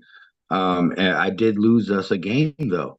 I intercepted the ball in the end zone, and for some reason, I could only take like 3 steps, and my mind shut down, and I was like, "I got the ball! Like, did I really just get the ball?" And so then I get tackled at like the 2 yard line. And so now we have the ball and like everybody's all happy. And then they got us for a safety and got the ball Oh back and no. won the game. Yeah. So that was how in shock I was that I intercepted the ball. Like I didn't even think it was a possibility. I was like, oh shit, I got it. It's in my hands. It was Yeah. crazy. It wasn't Yeah. my sport. Fun to watch. Yeah. Fun Yeah. to, it was fun to be out there. But no, my coach, Coach Hastings, it was at the same school that I wrestled for too. Well, one of the schools I wrestled for, but he was pissed. He was like, "Dude, don't. What are you doing? You playing football? You're gonna hurt yourself. Like, what are you doing? You're not gonna be able to wrestle." And I was like, "Okay, just wasn't my thing. Yeah. Wasn't my thing. You know, the tackling was good. You know, because I was good at grabbing people and stuff like that. But all the other Yeah. stuff, nah." Yeah. just like basketball, dude. I can shoot the hell out of a basketball standing from one spot. The minute you want me to move and start bouncing that thing and all that, nope, don't do it. Not me. Not happening. Not happening. Yeah, Yeah. I could see you being a good shooter. Um, yeah, that I loved how I went to a big high school. There was like I think I mean in the 90s we had over I don't know if this is normal now, but like I want to say well over 1,000 people just in our freshman class alone. So you could go through all 4 years and like there'd be a bunch of people you never even would have saw. We had to have like two lunches and two What campuses. school was it? Esperanza. I went to a couple a few high schools, but that one Hmm. was what I went to freshman year and sophomore year. And going there as a freshman, I was definitely like picked on and stuff. I came from a different, not district, I want to say, but just an elementary and junior high school that would have gone to a different high school. I ended up going to this high school instead for the sports. They were a well-known Division I school. You know, they were the ones that are always going at it with Long Beach Poly or Mater Dei. Um, and so I went there, but I got picked on a lot because it was just a lot of people at that school, and I was weird and like I didn't, no, I didn't have friends. Like I didn't know anybody at that school. So that's part of why I loved uh the aggression I'm in so, football. I'm so surprised I don't know of that school. I mean, it sounds familiar. Maybe I'm tripping, but we used to wrestle against Poly at the regionals and Long stuff Beach like that. Poly. So like your school was probably, yeah, your school was probably well because I went to Point Loma High in San Diego. That's where I went to high school at. Okay. And so yeah, we would always play LA teams and all that for regionals and stuff like that when you go to the states. Um, but yeah, I think Point Loma High was similar. It was a huge school. I mean, I want to say there's probably somewhere around there. Probably 5,000 to 6,000 people in the whole school. Like it was huge. It looked like a Really? college. Yeah. Yeah, Yeah. It's crazy. it You was just get huge, and they were the lost. same way. Their coach. So I don't know if you're familiar with baseball or whatever, but David Yeah. Wells, he was a pitcher for the Yankees, and they fucking won the World Series and all that with them, whatever. He was coach there from the coaches that are at San Diego. Coach Hastings, Coach JJ Stokes, who went on to play for the 49ers. Like they had like lots of different athletes from the different sports that would go to like NFL, big colleges, NBA, stuff like that. They were pretty known for it. Okay. Not so much on the wrestling side though. It's weird, right? Like they never really were that great, you know. Yeah, yeah. I don't know how good Esperanza was with they had a wrestling team, I know that. But in terms of like their Division I status, it was football and track that Esperanza Okay. was known the most for. Yeah, they were always one of the top three schools in the state for those particular sports. I actually liked track and field a lot. That was fun. The jumping sports. I thought they were pretty fun. Yeah. Yeah. We got quite a few more Yeah. people in the chat. We got Ed Bedrosian popping in saying, from what I've heard, the Europeans do this more. And he's referring to, I think, the speed training that we were talking about more than the Americans. And then Devin says, true, but I doubt that they have as much fun at practice. Possibly, possibly. We do have a lot of Yeah, fun. I think us Americans got that in the bag. I Oh think we yeah. got that in the bag with all the beers and different stuff at the practices. Yeah, we got that in the bag. Beer in one hand and beer and a peg on one hand, arm wrestling with the other. Yeah. And Don't you remember and a Big when Mac in your Todd mouth. Hutchins? What Remember when he went to Australia and he did that seminar? It was a Todd couple years Hutchins? back. Yeah. I might, yeah. Yeah. Yeah, Todd Zola. Yeah, he went over there with Ryan Bowen and Lachlan and all them. he did a seminar, blah blah blah. But anyways, they were like talking about the fact how like he came over there was like drinking his beer. I was sad. They're like we're trying to do our sport, man. Yeah. But yeah, so I think Americans are a little bit more loose. Like we mix party time and hangout time with with athlete time, and Yeah. you know over there. Ed and them are right. I mean, over there it's a lot more serious. But again, I mean that can happen when you have a government that says, "Hey, we're going to pay for you, give you an apartment and everything you need. Just train this sport forever." Comes work. So when you Yeah. have that Just afforded having to a good you, time. you know, Yep. yeah. Yeah. But I love that, it's all of everything going on over there and here is just so accessible. You know, if if you want to train that way and try and be at that level, all of that information is totally accessible to people. You don't have to get drunk and just dick around at every practice, but we have a lot of fun doing it sometimes. I remember when So do you Todd. know? This is completely sidebar, but it's kind of like talking about what we're talking about with the different countries. Back in the 70s, they had this thing called the AAU, which was like the governing body for Olympic sports. It was the Amateur Athletics Union. Um, you were not allowed to be American and be a professional athlete and also compete in the Olympics at that time. So you could only you would either have to give up your amateur status, become a pro and get paid like with advertisements or whatever they're doing, or you can go to the Olympics but not have that. So I'm bringing that up to bring up this. Steve Prefontaine, who was our Olympic runner in the 70s and 1972 in Munich, he went over there and he was on welfare and food stamps, going to compete against the best in the world. And these guys, Wow. the guy who won, Lasse Viren from Finland, he's like a national treasure, right? Over there, I mean, he's treated like a king.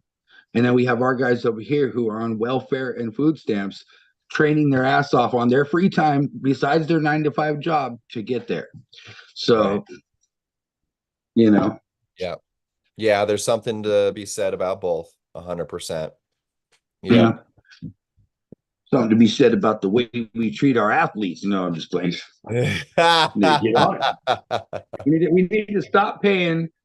We need to stop paying for all this damn football and halftime shows on TV. Okay, and we need to start, putting money in the Olympics, like where sports was made. The Olympics have a purpose. Like the Olympics were made to stop war. Oh They were yeah. made to try. That's like why they started competing, so we can have our Right. bragging rights and create, solve conflict through competition instead of guns. That's like what it's all about. And so that's like the pinnacle for me. Like it always has been, always should be. And it's just sad to see that you can have athletes like that don't get paid, but then you got these dudes on TV who are, $30 million for catching a ball 3 times. And I mean, it's cool. Hey, whatever. But, you know, you know, Yeah. I Yeah. think arm wrestlers deserve more. Yeah, really, really good points. Yeah, I actually left out earlier. It looks like Ace One that was asking for a friend says that Ace One is the friend and that they would love a match. So, Have I they don't, confirmed who they are? Is it Adam Eddy? I have no idea. Is that what the thumbs up was about? Like he was saying, yes, that's me, or Oh, okay, let's pretend it is. Who's that? he's a guy from Matt Silva's team from the Bay Area. Bay Okay. Area arm wrestling. Yeah. Lightweight, heavyweight, amateur, pro? Yeah, no, he's lightweight. I think he's like around the 165, 170 mark, Okay. somewhere around there. Yeah, pretty new, I think. I mean, I met him the first time at North versus South, so I don't know like, a terrible deal about him. Okay. And you Um, said Adam Eddy, right? yeah. Yeah. Okay. You Well, should be if able to it find him on Facebook. yeah, if it is Hit that team. Adam, then yeah, perhaps we can work something out on the left. Right now, my right is still we're still going through talks about that. I did call somebody out. We'll see what happens with that. But yeah, man, I'm always up for a match with anybody. Yeah, We I got some good news speaking about that too, because okay. Podzy hit me up the other day and he's like, "Hey, when's North versus South?" And I told him, and then he goes, "Well, I'm feeling like I'm getting better and I just might be good enough by then." And so I'm like, "I hope so, man. I really do, because I love to watch that guy pull, and I think that he's one of the most underrated pullers in this state. I really do. I really do. Especially obviously super heavyweight, but he's he goes under the radar. I mean, he's just such a humble, quiet, chill guy. He's funny. He's in the background. But when he pulls, he is a bad dude, man. He's a bad dude. Yep. So, Yeah, that's the truth. yeah. You got somebody in mind for him? Or does I he mean, have there's somebody? always somebody in mind. There's always, I think he might have somebody in mind. I like As it. a matter of fact, I want to hear. well, you know that Eli, uh, I'll keep bringing him up because the dude is just he's new and he's special, but he's sitting at number 2 in California on the left hand. Larry is above him because Larry beat Tony and all that, but it's kind of like anybody on the left hand who wants to go up. Eli's up here, and so that's the North guy. If anybody's looking at number 2, All right. yeah, Yeah, yeah, man. gonna try to set Uh, it up with him and Derek. oh boy. I'd love to see that. So we got Uh, Lorenzo Munoz is in the house as well. And he says, so excited for our boys to go smash. That they will, my sir. He says he thinks that Tobias gets it, but he's going for Wagner. Okay. All right. So rooting for Wagner, but figuring that yeah, that Tobias has the edge on that one. Um, that's kind of where I'm at with it. Like, I love Wagner, and he's just you want him to win. right. Yeah. You How want do him to you win. want him to win? Um, Yeah. Even He's do you awesome. remember? You remember when him and Devin had that left-handed match in the WAL? Do you Yes. remember? Yeah. Yeah. Okay. Okay. So it was like one of the first times that Devin shaved his head or whatever. Anyways, or for his matches. Uh Round 2, Devin's like fooling around with him and all this, and he's like, "No, Wagner, no," and he's like, "No, no, no," and Wagner pins him, right? And then Devin goes over to the corner, and Jody goes, like, why are you playing around? Like, what are you doing? And then Devin goes just like this. He goes, he traveled all this way. He's such a cool guy, right? Like, I'm just saying, like, no, not it was a great thing. It was like super sportsmanlike. It was like the most amazing, cool thing ever. But he was like, no, I'm not gonna just be a bully and a dick. Like, I'm gonna give him a match. And yeah, it was pretty cool. But that's like the thing. Like, even Devin was like, he wants Wagner to win. Like, you just want that guy to win. He's so cool. He's so humble. And then when you look at him, you're like, dude, this guy's scary. But then, like, when he Yeah. talks to you, he's like, oh, hello, hi, hi. Yeah. So, yeah, you always want that guy to win. Yeah. Yeah. He's perfect. Um, Ed Bedrosian says, I'm slow twitch. Okay, okay. And Benjimac's in the house. And he says, you went to Esperanza? Yes, I did, sir. Where did you go, Benjimac? I He wonder also went to Esperanza. if he probably did, and he's gonna make me feel old because he went there like way too many years after me. Um, got my He's teammate. I just graduated in 2022. Yeah, right. Yeah, okay. We got Javier Martinez is in the house. What's up, Javier? My teammate. Javier, we had a good time at King of the Table. Not the event coming up, but yeah, at our the end of our practice this last Sunday, we ran a Yeah, fun he pinned Mike. He pinned Mike. deep pin. That's where we're going with this. Yep. Yeah, it was pretty cool. That's what we're going with. Hey, he pinned him. Hey, but you know what? Speaking of Will, man, Will, bro. I Yeah. know it's king of the table, and I know it's practice, and I know all that.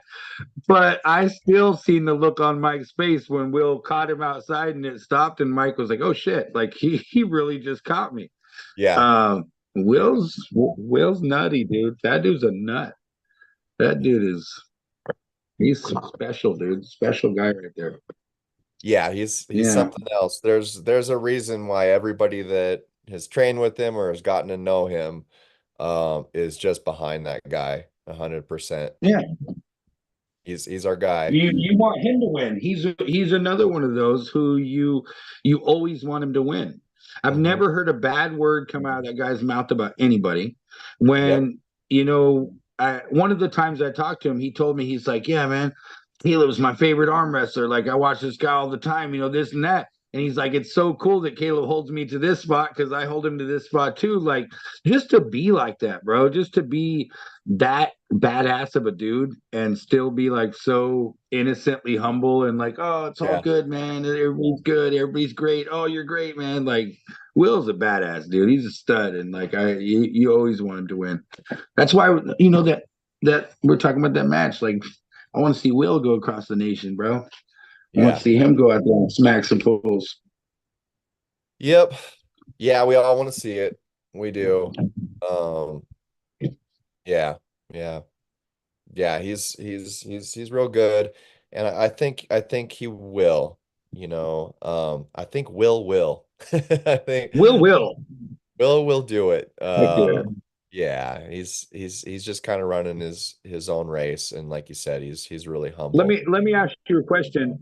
Speaking about Will, we were talking earlier, like we all have, them guys or whatever. Is he one of those guys like for you? Like or first of all, maybe I should ask, like, have you ever met up with Will on the table seriously?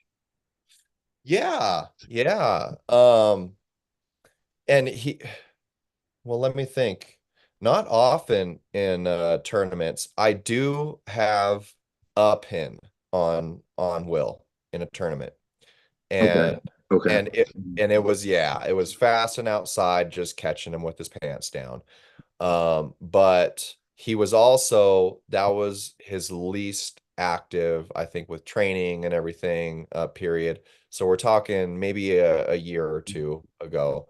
And Will's different now. Ever since we've had practice matches, we may have met in tournaments, but he's definitely a level up. He would be a huge win for me. He is one of those guys where there's, it has its own importance to be able to get Will, but Will's special. He's my teammate, and it's always going to be hard for me to put a teammate in that kind of category. We just want to push each other and see each other get better, realize our full potential and everything. But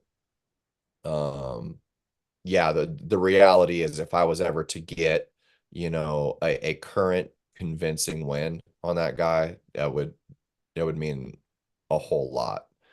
Um, the real strange thing about him is not, I don't know, like he's usually when someone is good in the 165 class, 175 class, they can be strong, but usually there's a lot more things at play. Usually there's speed, there's technique, athleticism, and stuff like that. I think most of us that know Will, most of us that train with him or lock up in a hook with him, um, what impresses, I think, the majority of us the most is how much power that dude has for his size. It really is incredible. He's just so strong pound for pound. Um, And I think that's a big part of why, he could put a stop on so even if it's outside on someone like Mike, because you can't, no matter how good your hand or your leverage is, you've got to have a sense of power. What I found really interesting, I talked to Will. I hope he's okay with me saying this, but I wanted to know more about his past, like before I got on the team. And I wanted to know, did he start off that well in the beginning? Did he just come in and dominate everybody? And I believe what he said is he spent a couple years in amateurs, and even in amateurs, it wasn't a fast climb. He said he lost to a lot of people as an amateur. And then when he finally was winning in amateurs and switched over to pro, he struggled there as well. I think for a couple years or something, he was saying. And then there was just something that clicked. He kind of found his style. I'm assuming that like his strength capabilities or access to it had improved during those first few years. But I just found that really interesting. Caleb attests to the same thing often. He has on the show saying that he didn't come in strong or like beating everybody. It was work for him. So I I think that, love hearing those stories like that, dude, because yeah, it gives it's me hope. inspirational. We need to hear stuff like that. Yeah, you don't want to hear that Will just came in a freak. You want to know No, that a person can put in the work and get good, get better. I want to know that I still have a chance to get better. Okay. Yeah. So I look at these Yeah. guys that said they got whooped for so long. It makes me feel good about getting whooped for so long. Right. And going back to Mega Mike, like he's the one in California that always pops up in that conversation of just that freak that came in day one and just Right. like was beating everybody. I think he beat everybody but Derek, his first practice with us. My first tournament was his first tournament. I think both of our first tournament was in Long Beach. So yeah, I saw this guy just like off the street just mow through everybody, I believe. Um, they gave him Scott Partington because Scott happened to be there to compete for the amateurs and was like, or to compete for masters, and he was just hanging out, I think, for the amateurs, and they let Scott buy in or something like that to go against Mega Mike at an amateur tournament. But all that said, yes, do I think it's true that he is one of those freaks that comes in day one really good? Yes, but you get to know Mike and his background in strength training, um, his uh, the way he has always handled that, confronted strength training. I think is a very, very serious part of what primed him to be so good day one. There's a lot of people that have a foundation in strength training before they come into his sport, but the way he has always approached it, I believe, like even more so contributed to being good in our sport. um and just little ways that he would handle his training. It's different than other people that train in strength training, and I think those things for him developed a very strong hand, strong wrist, strong elbows, and things that really crossed over to arm wrestling when normally those things kind of get left out of the equation with most people that train in like powerlifting or whatever.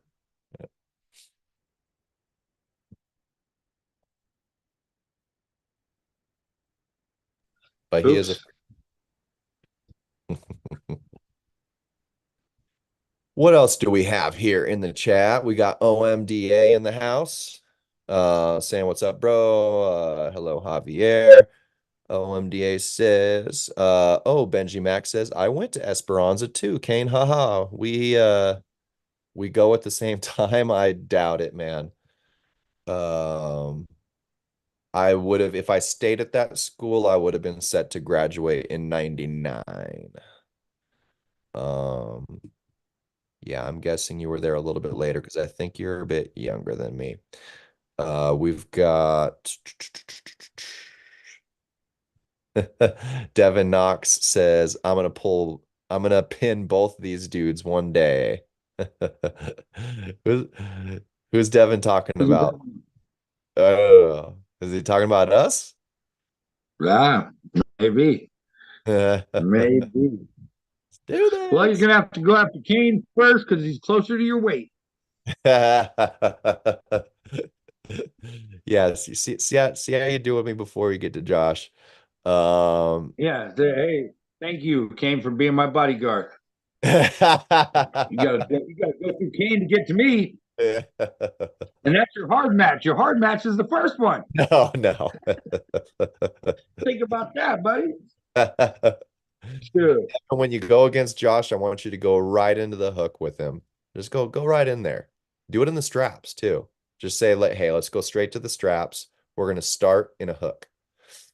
Hey, you know what? That would be nice if people wanted to do that. Yeah, right. That would be really nice. I was watching an old video the other day of Scott Wynn, and he was like arm wrestling in a tournament, a bunch of people, and Harold Ryden was there like kicking ass. I didn't know that his nickname was the Rattlesnake. That's such a cool nickname. Oh, I didn't know But that anyway, either. yeah, Harold the Rattlesnake Ryden, and he like when I tell you that that dude was bad, bro, like he was whooping everybody like it was no problem. But anyways, one of the guys in there was talking about Scott, and he goes, "Man, this dude wants to just go into a damn power hook every time." And I was like, "Yeah, yeah, it's a good spot to be. It's a good spot to be." So Yeah, that's awesome. Let's see. yeah, Harold was he was a stud, man. And yeah, it was really cool too watching the old videos on Arm TV on Gary Roberts thing. But one of the things that I thought was the coolest was that Harold had his kids there with them, right? Mm. And each match, he would go right over there to his kids, pick them up, hug them, do the whole dad thing. And his kids were like, "Yeah, my dad whooped you, man." Da, da, da, da, da. And they were like all into it. But just man, super, super good, man. Like watching that family man on video with a bunch of badasses, like he's a badass, and then instantly he goes over there and he's like gentle, gentle giant to the kids. Come here, like that. It was cool, really cool. So Amazing. Yeah, that makes me yeah, think Harold's a of bad dude. one of our last shows. We were talking about Robert Terry, and you were telling me how entertaining of a puller he is. I mean, I've seen him pull. I just haven't seen enough, and so I had to do a little deep dive on Robert, and he ended up. I was glad he showed me there was a particular match. I think it was at Reno. maybe a Mr. Olympia or something. It was Yeah. he went against that Brazilian dude. I think he's a Brazilian guy, right? Yeah. Yep. That was a good match. I mean, that guy was running through some big dudes. And then here comes Robert. And you hear the whole time Tara in the background, you can hear her voice. Come on, Dad. Hold him. You got it. Yeah. Yeah, she's screaming the whole time, and you could just see it fueling him. And he is just like, I am not gonna get pinned. Like, dude was relentless. And I told him that. I said, You're relentless, man. You're a relentless arm wrestler. And I think his response was, Yeah, because there's no damn way I'm gonna lose in front of my daughter. Yeah. Yeah. Straight up. Straight up. Yeah.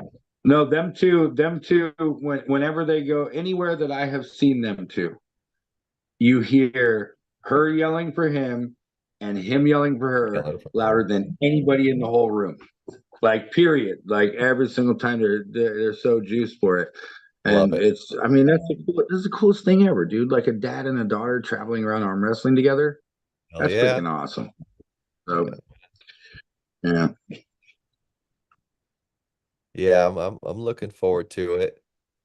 Oh, me and Odette, we're gonna be doing this thing one day. Um, Schmo's in the house. What's up, Schmo? We got let's see. Ed Bedrosian says, "Hey, let's be careful what we wish for. If arm wrestling gets too big, we will also end up with the Pride halftime shows." Well, you got me there, Ed. Looks like that's a risk we're gonna have to take. I wonder when the last halftime show was good. Like when was it? When was the last time we had a really good half? 1997, Michael Jackson. Yeah, yeah, that's yeah. I don't know of many. I don't know of many. Um, yeah. Let's see. Well, no, that wasn't a halftime show, but Whitney Houston singing the Star Spangled Banner was pretty amazing. Yeah, Uh, that was the one I was thinking of. Yeah. maybe that was the same 97, huh? Maybe it was the same as MJ doing the halftime show. Um, well, I mean, you got to go with the Justin Timberlake when he pulled off Janet Jackson's Brazier. I mean, that was pretty That's popular, right. I forgot about right? that. That was That what, was late good. 90s, early 2000s or something like that. Yeah, somewhere around there.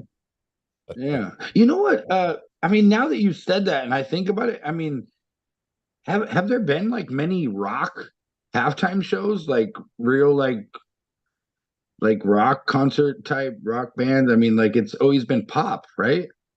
I mean, as much as I can remember, I mean, like R&B pop stuff or I don't remember. Like I was trying to think. I'm like, dude, they haven't had like Yeah, any. you'd think there'd be a lot more rock. I feel like I've seen some where they like incorporate that in. Like they'll have like a rock Yeah, guitar player yeah, playing some riffs or something, but usually it is like a pop star or yeah, these days a rapper. Yeah. Uh, I don't know. yeah. I just think they're I have nothing against rap or R&B, I guess if it's good, but just like I don't know. I don't know what's going on there. It's pretty crazy. And I know they're paying a pretty penny for it. But at the same time, dude, what the hell do I know? I know a lot of people are saying the same thing. Um, there's only there's only one dude I know up here on the mountain that's a young kid. He's like maybe 22 or 23 and he thought it was stupid. He thought this last one was a stupid one. So that doesn't make me feel too old, but he's also an old soul. So, but I can't help but wonder, man, am I just old? Is music just changing? Like, does the rest of the free No, world, is the rest of the no. free world saying, dude, that was like fire, man, that was off the hook, or whatever they say? I hope not because it was garbage. It was garbage, and uh, you're not too old, bro. Because I will tell you right now, um, you would have to name them for me, but I can't even name any bands or groups or anything that I'm really into that's like been out in the last over like a decade or two, like or at least right around that time. Like it feels like it stopped, and we just got to this place where I feel like we got to a place where they're not artists anymore; they're just people Right, making noise, right? right. And so, yeah, it's not a musician's world right now. It's like Yeah, and then not to mention, you and I come from an era where you would get your record and you'd have like 15 to 18 songs on there, but 4.5 minutes, 5.5 minutes a piece, like great songs, just listen all the way through jamming.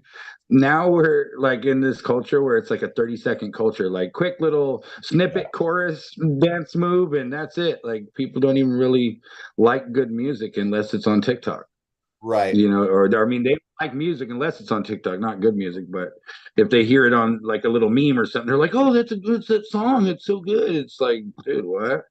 Or like Yeah. rap is a perfect example because again, when you and I were kids, you had like the hip hop, right? Who was like, the Rock Hims and the Far Side and Atmosphere and people like that, like who actually were flowing and like saying words where you felt like, okay, these dudes got a brain. now, like they're literally in this mumble rap phase, whatever you call it, where it's like, yeah, yeah, huh, uh, uh, yeah. It's ridiculous. It's like, dude, like, come on, man. And they're paying for it. Like they're paying for it. Like these dudes are getting paid for it. Yeah. So yeah, no, you're not too old, bro. I think that all the time. Like even with my oldest, she's 16, and I'm so I guess I won't call it blessed, but I'm just happy that she listens to old music. Like Yeah. she just listens to old music, right? And she don't think this new stuff is cool. And I'm like, oh gosh, thank goodness, But she's like into the Deftones and all kinds of stuff like that. So, Yeah, and that's that's not amazing. even old. Yeah, when Malia and I a few months ago when we went dancing, there was this dad who brought his daughter, and I think like he had a Slayer shirt on, and the daughter was probably like 7 years old, and she had like a healthily worn Motorhead concert shirt. Like you knew that her dad went to that concert and like got that shirt, you know. But yeah, she was just rocking that, and they were out, they were like moshing on a dance floor where people were doing like the country two-step and stuff. I was like, yes. That's awesome. That's But I cool. They're love the like, we're bringing the party psychology. to you. Yeah. The psychology of it is interesting though, because yeah, most pop music, mainstream pop music now, it really is just like you talk about the mumbling and just the basic repetition of it. Really the recipe for all of those recordings, like how they produce that shit now, all they're looking for is like 4 seconds of something that they think is like psychologically catchy that will, like make you like it's like some MK Ultra shit, where they're like You know what? implanting some shit in your head that you will A hundred not percent. total mind control because they're going to take that 4 seconds. They're going to hit cut, paste, cut, paste, paste, paste, paste, paste, paste. Oh, Yeah. now we just need like, a very remedial verse or something like that.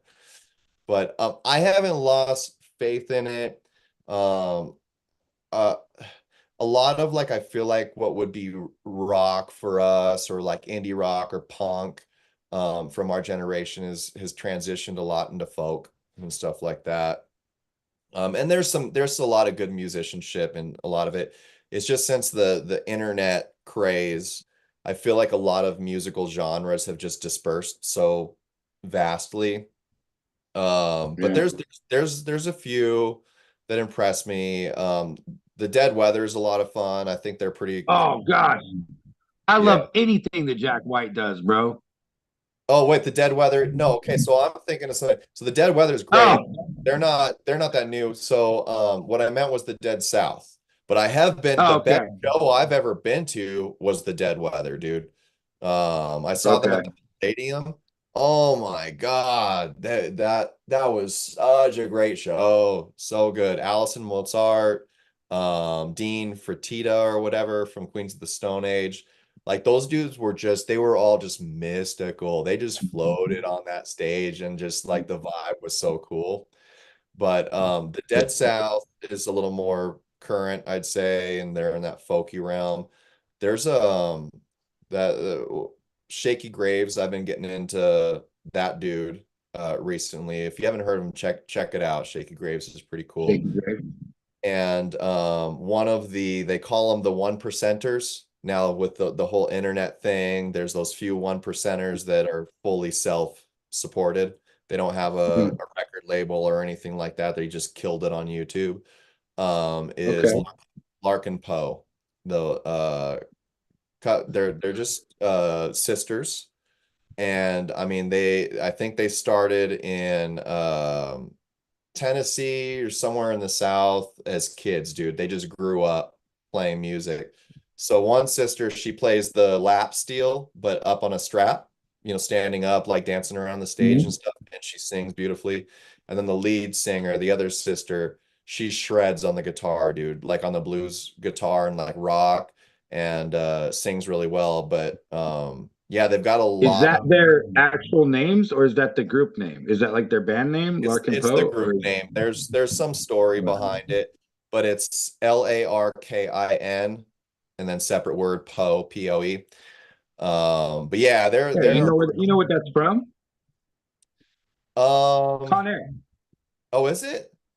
Yeah, Nicolas Cage, Agent Larkin, and his name was Cameron Poe. Cameron Poe, Yeah, right, right. I yeah. thought their story was different about it. Like something with a No, T. that's just a name. That's why I was asking. I wonder if Yeah, that's where it came from with them. Maybe they're Nick Cage fans. I wonder if it is. Oh, that'd be cool.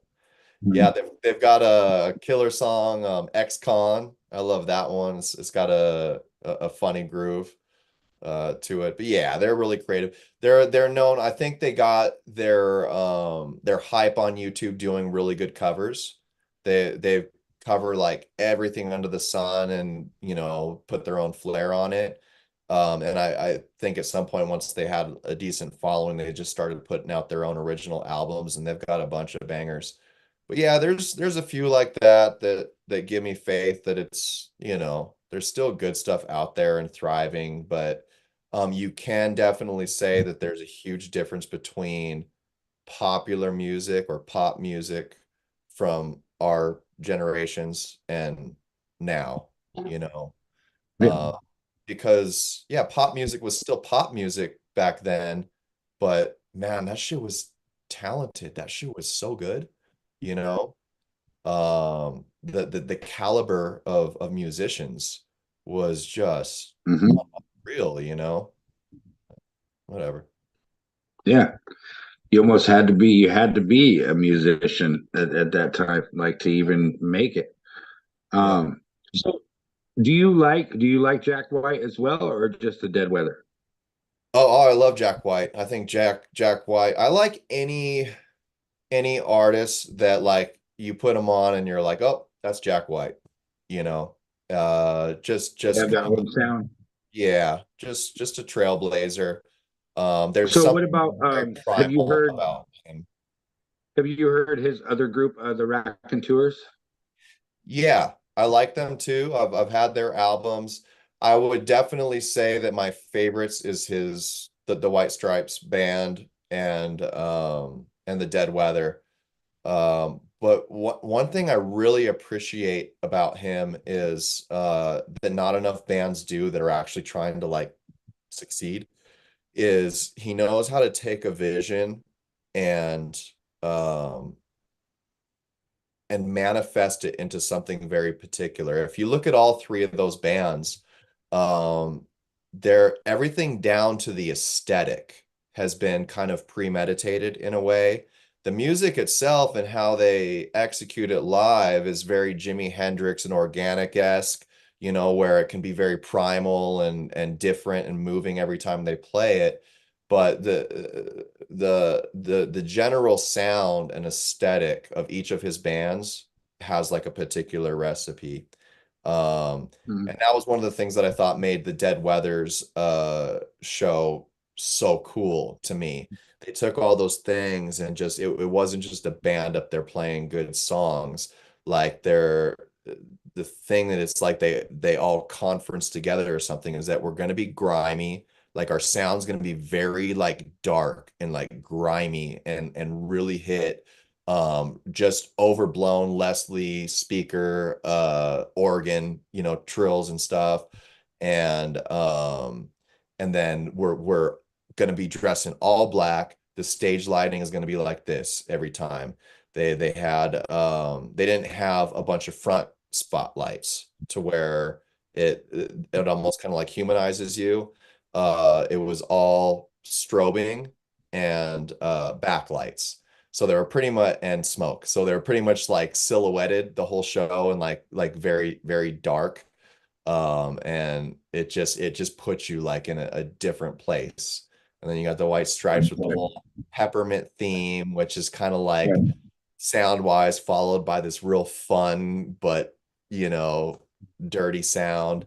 And then the Rockin' Tours is very like folky and you know uh Yeah, it's kind of when you were talking, I was thinking about it, and it's like, you know how like a lot of artists, they'll come out and they'll have a sound, and they'll make their sound popular, whatever, and people know them.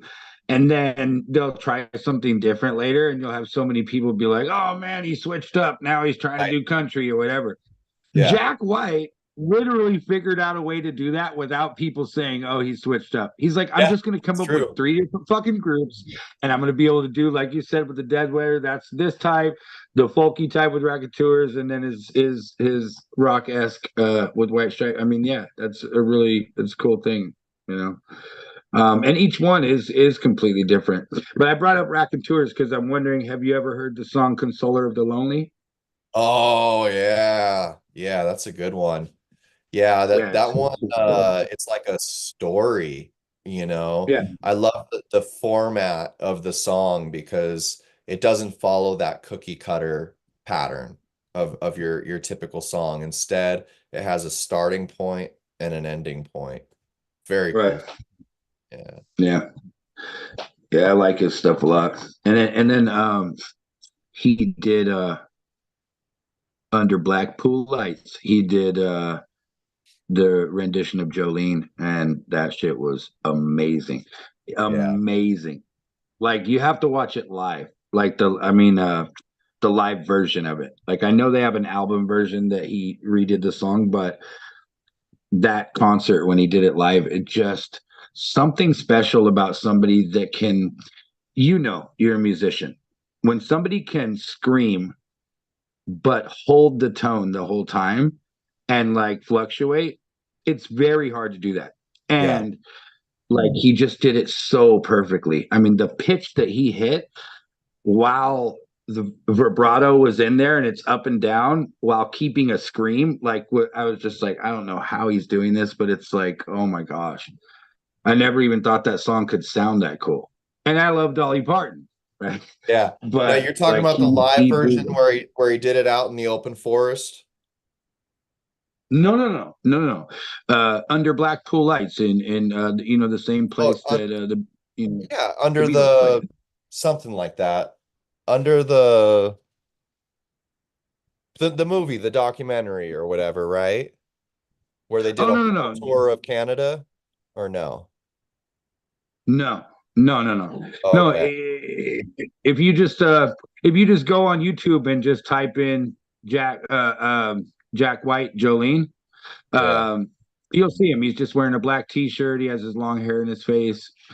He's wearing red and black pants. Like, one leg is red, one leg is black. Right, right, right. Okay. Yeah. But yeah, I guess wherever they were playing in England or whatever, or London or wherever, London, England, he was like, "Yeah, I heard George Harrison say that the Beatles used to come and play under Blackpool Lights," and all the people start screaming. He goes, "Is it a different place altogether?" That's what That's how it starts, and then he starts singing the song. But yeah, it's incredible. It's so good. It's so good. And that's what made me like really fall in love with what that dude was doing. I was like, oh my gosh, man, just so talented. And it kind of gave me like that Dave Grohl type vibe, where I mean, I know it's just him or at least with the White Stripes, it was like him and Meg, but he's writing the music for everybody. Mm, Like, he's writing the music. Here, I'm gonna write the drums, I'm gonna write the bass, I'm gonna write this. You guys play this. And so, kind of like that Dave Grohl type thing, like, here, I'm gonna write everything for everybody, and you just play what I'm telling you. I mean, he's definitely a very talented guy. That what I thought you were talking about right now with the documentary might be the same one, but the one where he's on there with Jimmy Page and Edge oh, from it might get U2, loud. and Yeah, yeah, yeah. yeah, that was so awesome. That Yeah. was so awesome. Oh, to watch them all jam together, and when they did that song, "The Weight," take a load off, and he went. Oh, when you hear his voice and he starts Jack White special, you're right. When you hear his voice, you know it's him every time. I But really liked yeah, the connection between him and Robert Plant. Not Robert Plant. That's what's what's the guitar player's name again? Led Zeppelin. It's not that Robert Plant's the singer, Jimmy right? Page, Jimmy Page, Jimmy right. Page. I don't know why I blacked out there. Yeah, to me, like Jack is kind of like you know, the evolved version of Jimmy Page. Their raw artistry is, you know, both of them is on point, but there's this strange primal thing that they both have in common. Like Jimmy Page, that guy rips, dude. Like a Mhm. lot of his live solos and stuff like that from his prime. Oh my gosh, they're insane. But what I love is that it was never polished in that kind of like Eddie Van Halen type of way. You know, that's all Mhm. fine. I like respect guitar players like that, but like I want to hear like that imperfection in the note. Like I want to hear that the way it's articulated to be something that, you know, has a little more like gusto or something interesting to it rather than just something very mechanical, you know. And I feel like Jack Right. White, you know, has that too, where Mhm. I think so much so that he gets discounted a lot for how good of a musician, you know, he is. Meg, Meg too. I've been in on discussions where like people think she's the worst drummer on the planet, and that you know, Jack White basically kind of held that ship afloat. But, you know, no, like I've heard dude play with other drummers, and she was such a huge part of what that band was. Um and I think when a lot of us try and rate or gauge drummer skills, like we do the same thing with guitar players. Like it's how many notes can you fill in so little of a space, you know, how complicated can you make it? How hard is it to play? But like to be able to do what Meg does on the drums and do it well, man, that girl was like pocketed perfect for those songs, like perfect in the way she felt it. And I can picture him, you know, potentially writing a lot of the basic drum portions of that, if you maybe like generally if you wanted it in halftime or whatever. But when you would like watch them play together, she was so good at like honing in on what he was doing and listening, you know, and if there needed to be space or for something to breathe, like to me, that's a lot more appreciated than just being a busy drummer or something like that. Yeah, for sure. That's where Eddie and the Cruisers changed my life. Yeah, You seen that movie? yeah, Oh, okay, good. Uh, I was about to say, Kane. yeah, man. No, Yeah, when he tells part that one. dude Rick Diesel when he says you ain't gonna get nowhere by impressing yourself with some 5 second guitar riff, and the Right. kid's like, "What do you mean?" He goes, "Well, if I was in the club and I heard you play, it'd be nice being in there, but I go home and forget all about it, right?" Yeah, He's like, "You should kick it, not step on it." that's And right. that's exactly what you're saying. Like people are so concerned with smashing everything in. I've always laughed at that shit because like maybe it's just for me having a blues background, but when I play the guitar, like each note means something. Like Yeah, each note means something. It's not there for no reason. It's not just you know, like you just said, let me see if I can bunch something else in there. Like anybody can finger pick, anybody can hammer on and do little stuff to make things sound like faster if they want. But I don't know, something about, you know, like a example, right? Or down out now, like just that, right? And that's yeah. like the difference. Like so yeah, I agree. I think that Meg played a huge part in it, and like how you just explained it, letting things breathe and stuff like that is much more valuable to the meaning and feeling of the music than oh she's not doing a fast drum solo right now she sucks, you know. So Exactly. Yeah, yeah. How many Grammys did you win, person that doesn't like that? Um, yeah, it's crazy. I think that's why like BB King, it took me a little while, you know, growing up to realize what made him such an appreciate. he's so well respected in the musical community, among other artists. And it's not because, he's flying across that fretboard. He takes every note and makes it just so sweet. It just sounded so good. And then Albert King, kind of did the same thing. He just had like a little bit more gusto to it. And then like you get into Stevie Ray Vaughan and he's just one of those freaks because he's doing both, dude. He's doing shit that people can't dream of articulating on a Right. guitar, but it sounds so good, Yeah, like no, he's an exception to the rule. Like he's the you're biggest. right, you're right. You're Yeah. right. He can definitely mix the speed and all those different things in there, but still make it sound. And I think that I really think that it can only, not only, but it's easier or um, more accepted by the ear when it's done through like a bluesy type of music or something like that. Right, because I feel like with that blues background and with whether it's your 12 bar blues or your whatever your different rhythm is, I feel like that's always going to keep it there no matter where the speed of the guitar goes, and he does that really well. Like it'll Right. always come back to that dun dun dun dun Groove. dun dun dun Yeah. dun dun dun, and so yeah, yeah, he was special for sure. One of my favorites of all time. Yeah, Yep. definitely tough. Yeah. Yeah. I put Clapton up there really high though, dude. I put Clapton up there really high as well. Like with just when you watch his unplugged stuff, when you watch him right there playing like you're talking about like the Jimmy Page type thing, Clapton's another one who you'll hear some of the little imperfections, but he knows how to just go with it and make sure everything still comes together. And he's so good. So good That's as true. well. That's very true. Especially his early work with Cream. Yeah. Oh That was yeah. that was very wily and but perfect. Like exactly what it needed to be. Oh, how can we even forget? How about Jerry Garcia, dude? Oh boy. Uh yeah, man. Okay. There's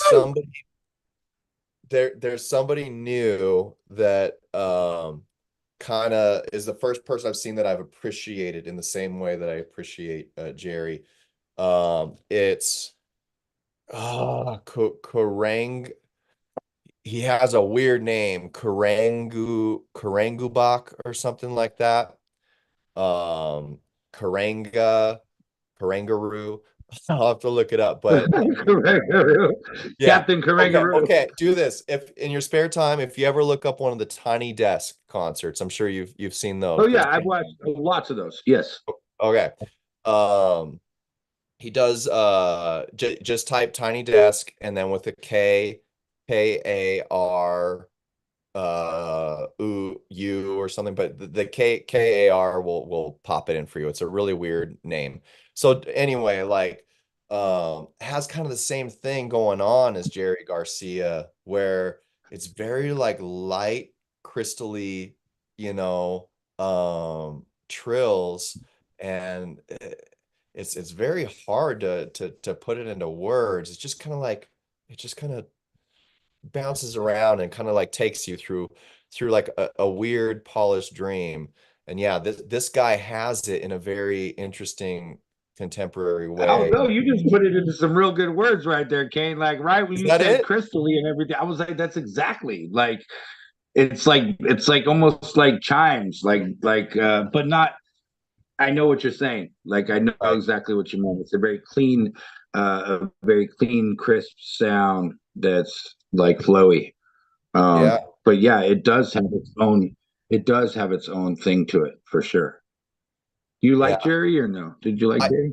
I do. I never got to see him live, but I did see Phil and Friends in San Francisco in like probably shit, maybe 2002. I want to say. Yeah, I was like Okay. No, I was younger. It's probably like 99 or something. I know Joan Osborne played with them. She opened up, but oh man, that show was one of the craziest experiences. But yeah, it's still Ben, they still preserved that same sound, you know. There was a bunch of guitar players on stage. All I know is like, dude, by the end of everybody was out of their minds at that show. It was such a cool experience. It was the closest thing that I'll ever feel like to like the late 60s or early 70s, you know, that whole experience that that generation got to have. We arrived in what would you call that park, like Haight Ashbury or something? yeah, yeah. Uh yeah, in Frisco, like 1 a.m. We get there 1 a.m. and the streets are already flooded. Hippies from all over the place, all over the country had all like traveled, carpooled, caravan, everything to get to this location just for this show. And we get to this park and there's like all these hippies playing frisbee and stuff. And we're immediately like, you know, just meeting all kinds of strangers and new friends and everything like that. It was an experience, man.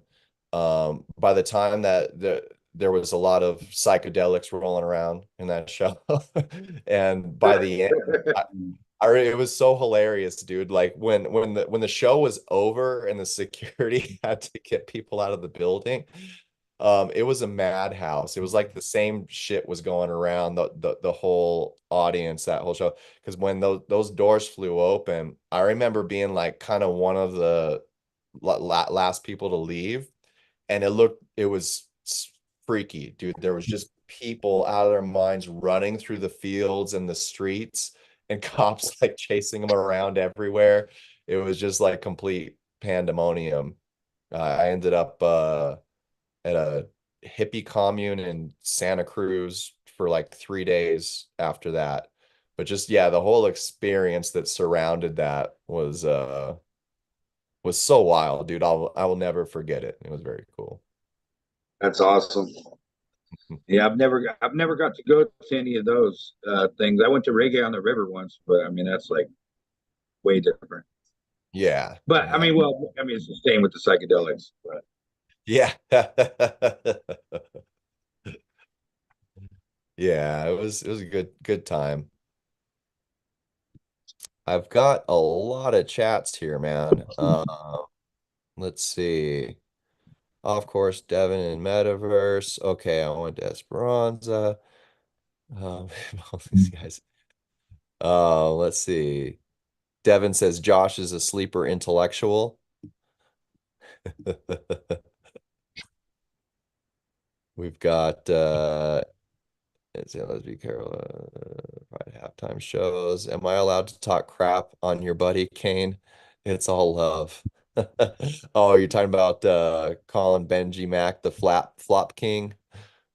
Uh, I will allow it. I will allow it. Benji is my buddy, but I will allow it. And let's see. Benji says he needs a match for North versus South. Um, who would you like if you could pick anybody, Josh? Who would you right now at this point in time? Who would you put in front of Benji? Or can you not answer that because you already found that person that you're gonna put in front of Benji? no, I mean, what is Benji still at 165? Is Yes. he heavier at 165? Yeah, 165. Yeah, as far as I know, that's where he's sitting. Yeah, I'm trying to think. It's so tough. I mean, it's one of those it's one of those weird spots. I mean, I would well, I mean, we're doing the featherweight thing, so that kind of takes out from is a lot of the guys up here, in that featherweight area. Um,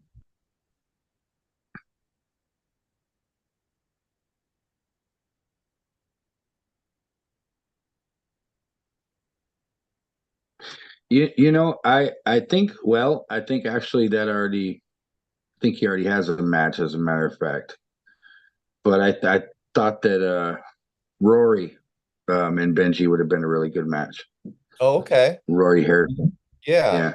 But I think that we set him up with Travis, I want to say. Provencher? I think so. Maybe it's not set up yet, but yeah, I I was think thinking that of that's a Travis. really good match. Yeah, absolutely. Um, Yeah, there's yeah. a lot of new prospects from up north I could see being an interesting match. Um, Yeah. there's that new prospect from Santino's team. Uh, he did really well in the amateurs, and he competed pro and did pretty good. Oh, you're Um, talking about Austin? Austin, yes, yeah, Him and Ricky are having a match. okay, okay, yeah, yeah. Yeah. Um, yeah. No, I know I'm gonna have to get back to you on it because we'll have to find somebody perfect.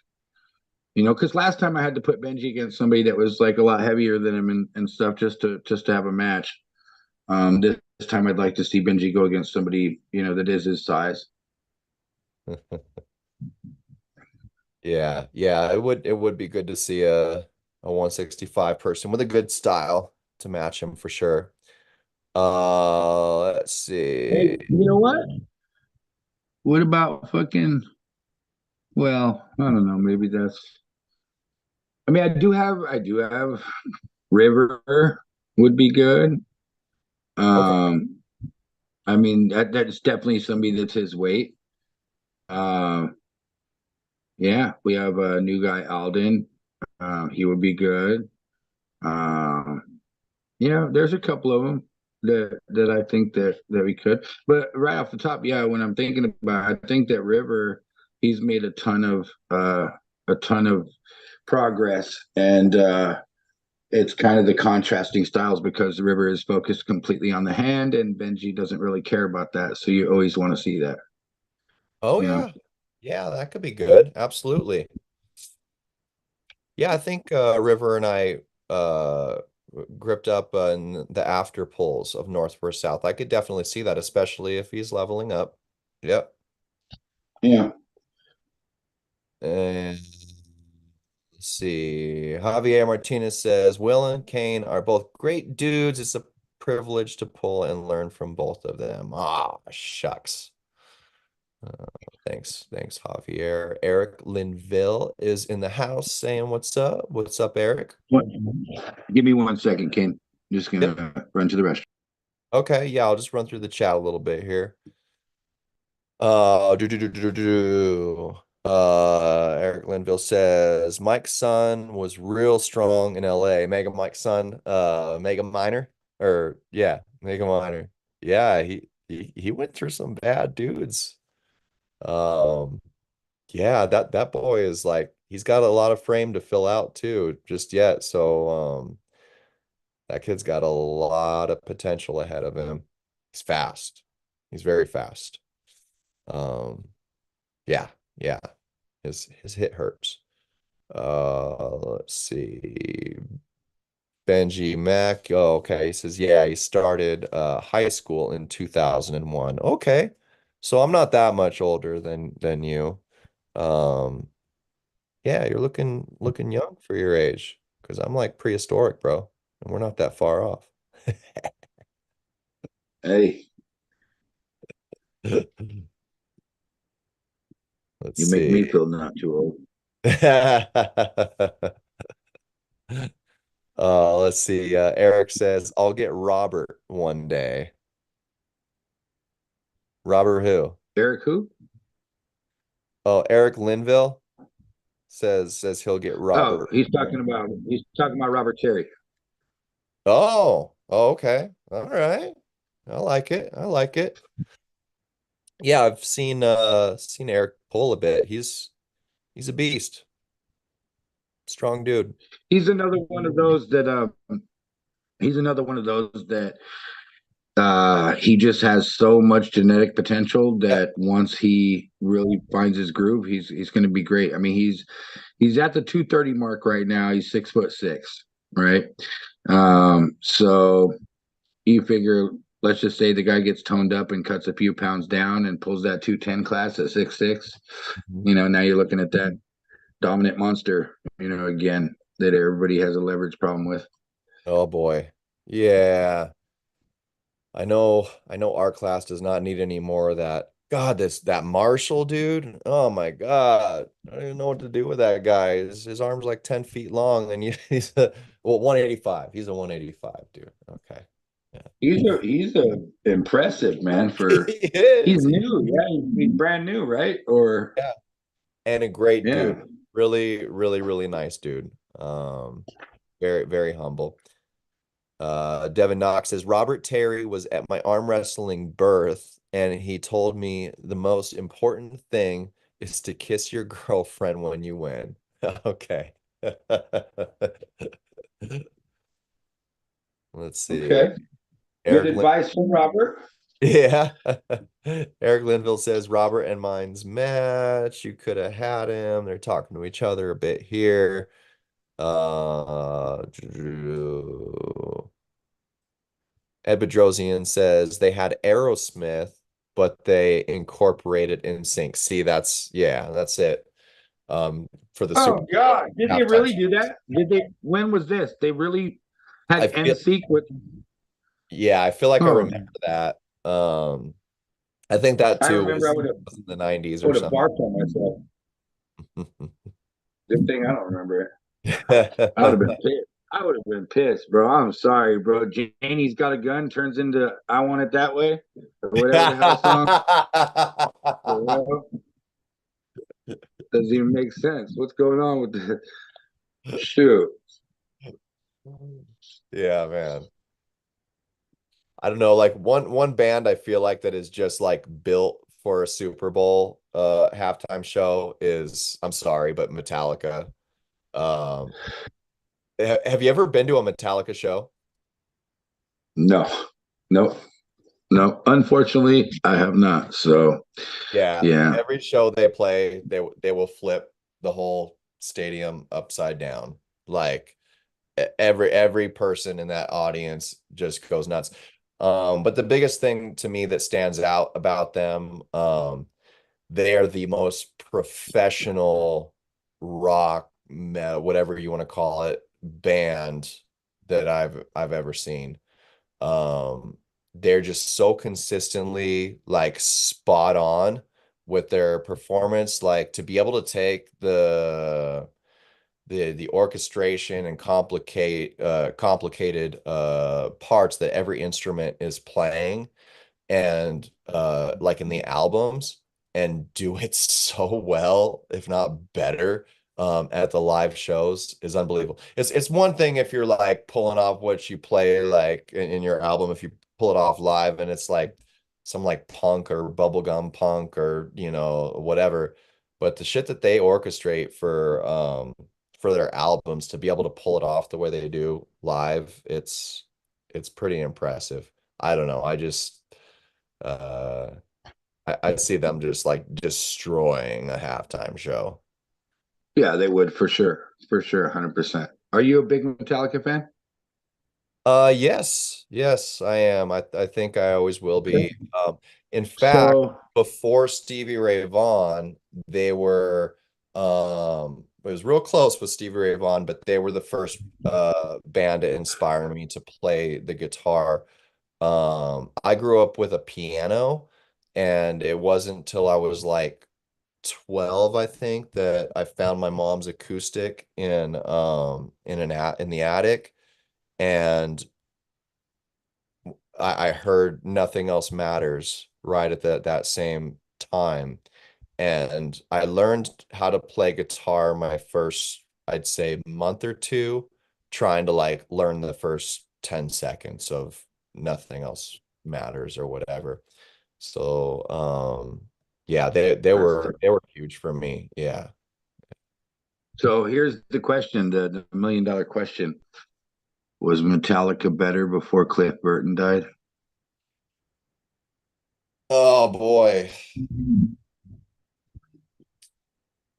it's hard to say because it's Jason Newsted is the new guy, right? Yeah. Well, new guy, he's been with him for a long time, but they're very different. I feel like Cliff Burton gave them more of like kind of a this like unhinged Wiley sound. Um and Jason was a lot more like polished, I feel, but he was a lot more kind of hard hitting. Like if I was to compare them both to drummers, I could see like Cliff Burton being like Keith Moon and Jason Newsted being like John Bonham or maybe even more simple Meg White. Does that make sense? Yeah, for sure. Yeah. For sure. He's more orthodox than Cliff Burton's more unorthodox. But those Yeah. are a lot of my more favorite albums. Um, wait, did Jason come in at And Justice for All, or was it after I think so. Well, because what Kill 'Em All was the last one with Cliff? Cliff Burton, right? Yeah, And yeah, that's why they called it Cliff of 'Em All or Cliff 'Em All. right, But yeah, so I think right after that was And Justice for All. Yeah. right. Yeah, it's one of those situations where I can't say it got worse or it got better. It just got very different. There was It there just was evolved. it evolved, right, right. Yeah. Yeah, because I mean, dude, I love Injustice for All. I love the Black Album. But yeah, Okay. Ride the Well, how about Lightning. how about Van Halen? Better with Eddie or better with Sammy? Oh boy. I gotta go with Eddie. Or yeah, Yeah. yeah, yeah. All What right, cool. what was it's not well Eddie Van Halen, but the singer before Sammy, that's not what was his name? Now, why did I say Eddie Van Halen? I'm thinking of the guitar player. My God. Oh my God. Why did I say Eddie Van Halen? Yeah, I don't know. And I just went with it. But like what was that corny mofo's name? What? David Lee Roth. David Lee Roth. Yeah, Yeah. man. Yeah. That's what I meant. Yeah. I Eddie Van kind of Halen's liked better it. than Sammy Hagar. Yeah. I liked it with this goofy ass, but that's another one of those where they're hard to compare. Like, because didn't the sound change like so much? Well, like just Yeah, the yeah, a vibe of the ton. That songs. their sound really changed a lot. Yeah, Right. I feel like. I mean, you think about like, well, at least me, like anytime that song Jump comes on the radio, I'm just like fucking jazz, bro. I'm like, Yeah, man. right? But yeah, they completely changed when Sammy came in there. Yeah. Right, right. Yeah, you heard all of Sammy's stuff over all like the 80s movies that were like, you've got the serious dude like on a journey to be the best, like Over the top. Air Force pilot or okay, yeah, yeah. Over the Over top. the top with yeah, Yeah. That was Sammy Hagar, That's right. Was that? Yeah. the Winner Takes It All song. Winner takes Winner it takes all. it all. Yeah. Yeah. Yeah. He was the soundtrack for all of those movies. And then like all their stuff with David Lee Roth would be put like in your like funny rom-com or something like that, you know? That's funny. Hey, this is fun talking about all kinds of other stuff. Yeah. Yeah, kind of went into a lot of music here. Let's see. The The music Who. showcase. Yeah, right. Let's see. Eric Linville was saying 2010 was The Who. The Who played halftime show in 2010? What No. the fuck? No. I can't even. Where? Well, Er- that shows how much I watch football, so I can't even say nothing. I Yeah. can't. I don't I I don't can't. watch enough of it. I can't I even like to say it. play it. Eric says 2000 through 2010 was all rock acts. Okay, yeah, you guys are gonna have me go down the rabbit hole with this one. Yeah, Uh, me too. 10 years of it. yeah, yeah, Here I am thinking there's no rock. He's like, it was the rock decade. Okay. yeah. He says then it went to hip hop after that. Rock music is not the popular form of pop music anymore. Hip hop and rap took over. Yeah, yeah, and the music industry changed a lot. Quote unquote, pop music included rock before. That is true. That is true. Yeah, And Eric would know, man. He graduated high school in '88. So oh, awesome. Okay. I'm totally joking. I'm totally joking. Oh, you are? Oh, okay. No, I Yeah. think it was Man, around damn, the that guy same looks time as young. you. Okay. I want to say the same time as you, probably 97 to 99, somewhere around there. I know Gotcha. he's early 40s. Yeah, those were good times, man. I feel like the generations, they all kind of recycle a bit. Oh And yeah. I think currently we're headed into another 90s. So I think of like the early 60s and like 1960 to 1965 as the 80s, equivalent to the 80s. It was very bubblegummy, very happy, very rejuvenative and kind of progressive. And then you got to like the late 60s, early 70s, and it got kind of dark. Um, especially into the early 70s. I mean, I guess I'm talking just culture, music, and stuff like that. Things just kind of got dark, which I compare to the 90s a lot. And then you have all of these filler, like our 2010,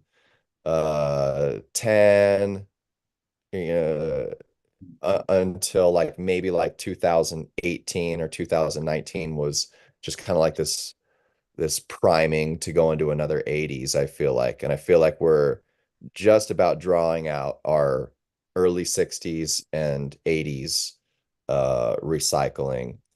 And I guess my logic to it is like what the reason why this happens is in a very democratic culture, you're going to have this cycling of kind of um, over conservativeness to over liberalness. I don't mean to get too political about it because that's not what I'm like meaning to do. But like if I was to give an example, the 80s was just like same as the early 60s, very colorful, very bright and just overly positive, overly woke, and the real estate's going crazy and just like all these things until it has to kind of that bubble has to pop, you know. Just like now, how we got into this whole woke uh time in the world, where everything is progressive, everything is PC, and we're always we're only doing good things, and then all the colorful style and everything like that, and music kind of revamped again. And now you can hear it in the tone in a lot of the culture. People are like, screw being woke, it's just like too much, or this is just like too much, we're due for a good fist fight, we're due for a dark song, about something that's not super poppy or whatever. And yeah, I think that's where we're heading into. Yeah, I see it. I mean, we definitely recycle cultures. 10 years ago, the kids were all wearing skinny jeans, and now they're back to the pants that you can swim in. So, Yep. um, yeah, I mean, like my daughter, she wears bell bottoms. So, Oh, that's awesome. All right. yeah. And so I was like, what's up with that? And she was like, it's the new thing. I was like, no, it's not. It's the Okay. old thing. Okay. Okay. But yeah. Yeah, I remember when it was cool to wear like your shorts, down to your crotch, and like I hated that. I'm not going to get into it. I'm not going to get into it. I'm not gonna. We got Stephanie Spencer in the house. What's Dave, up, Stephanie? Dave. What? What? Yeah. We got Johnny Dang in the house. Saying, let's see, wait. They're not watching the chat. Haha. All right, we are now. And Johnny Dang says you do it really well. What are you talking about? Jerry Garcia made really nice ties. Who said that? I used to have a Jerry Garcia tie. Did you really? Yeah, they are nice. They're 100% silk. They're Nice. nice tie. Okay. All right. Johnny Dang. That's Johnny Dang. Yeah. And True story, Johnny. the man who chews can tops off with his teeth. Ridiculous. I know. I seen that the other day, and I've never like seen anybody else do that. I used to do that when I was a teenager all the time. Oh, did you? Yeah. I was like, okay, that's cool. People still do stupid shit. Yeah, we need Yeah. more stupid shit. Yeah. Good job, Johnny. Keeping me alive. Oh, we got Ed Bedrosian saying rest in peace, Dimebag Darrell. Oh yeah. Hell Yeah. yeah. Dimebag was definitely Dimebag legendary. is the man. That's true.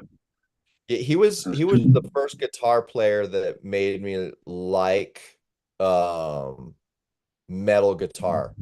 Like I'd say more solos, like in particular. Um Yeah.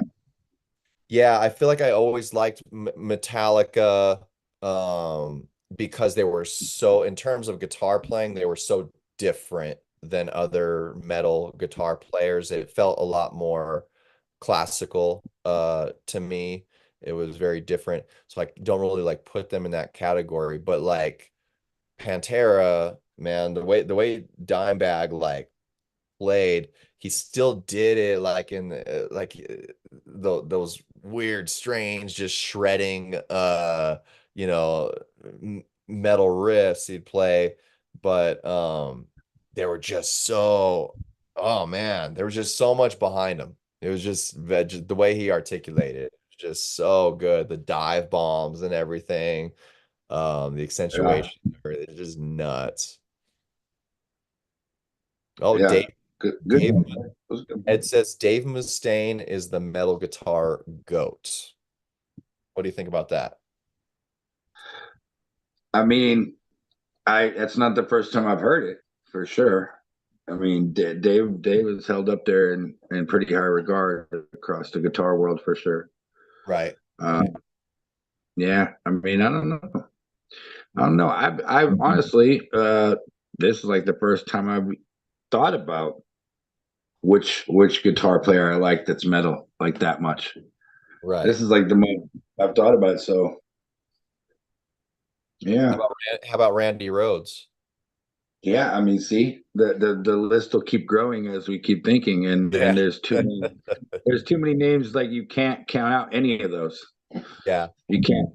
So yeah, Randy Rhoads was incredible for Yeah. I sure. mean, even his predecessor with Black Sabbath, what was his name with the three fingers or whatever? Like, I feel like that guy did it better with three fingers than most guys do it with five. And for that same reason that like BB King's so good, man. He knew what to do with those few notes that he could work with. But then you could say like was Can we Jimmy. count? Can we count Yngwie Malmsteen as metal? I mean, can we count that, Yep. or is that just classical? Because if he's metal, then Yngwie's like up there, dude. Like for me, Right, I right, mean, right. he is there, dude. Yeah. Yeah. And Like, yeah, he's and pretty if you nuts. really, if you take Ingve and you put them in a beaker and you break them down and you separate the parts and you got Metallica and Beethoven, right? And Yeah. so like the sound that Metallica has is like similar to that. Like you were saying, it's more of that orchestra, like classical feel that's real dialed in. Very true. Um, Yep. But yeah, I mean, Steve Vai. I mean, is I was that just counted gonna as metal? say, yep, that's who I think of when I think of Yngwie. Um, and you've got those Joe Satriani, you got those guys Yeah, that like to me personally, I have had their albums and they didn't get a whole lot of play Mhm. from me. It if I was putting on one of their albums, it was because I wanted to learn how to play that song because it was Yeah, hard, because it was very difficult. So like in terms of like scaling guitar players that even fall like towards that shredding or metal end of the spectrum, yeah, I feel like those guys group together really well under like difficulty. It's almost like they wrote their songs so that they can be as difficult as possible. They're just not those types of songs that are going to be like really catchy for, on an artistry side of things. Um, there's what was it, Surfing with the Alien, I think was one that was kind of fun. That was Steve Vai, wasn't it? Da-da-da-da. yeah. Yeah, I think that's him. Steve But I, Vai I did a lot really of found it interesting though that those guys can really do anything that they want. They just do what they do. But like with that movie Crossroads, man, with Ralph Macchio, Oh yeah, yeah, I always uh would play that in slow motion during their cutting heads portion to try and like learn the pieces and everything. And it just totally tripped me out when I learned that Steve Vai, the one who was, losing in the competition, was also the one playing Ralph Macchio's parts, the winning. And I found that so comical because he had to not only like, you know, kill a piece on a different guitar, and then when they did the take of him playing it, he had to like intentionally screw the pooch and like mess up on purpose. yeah, um yeah. Well, it was him and Ry Cooder. Ry oh, Cooder, did the blues yeah, parts. he was the blues parts. Yeah, Yeah, Steve Vai did that iconic classical piece at the end. yeah. um The Mozart. yeah, so good, so It's good. awesome. So awesome. Yeah.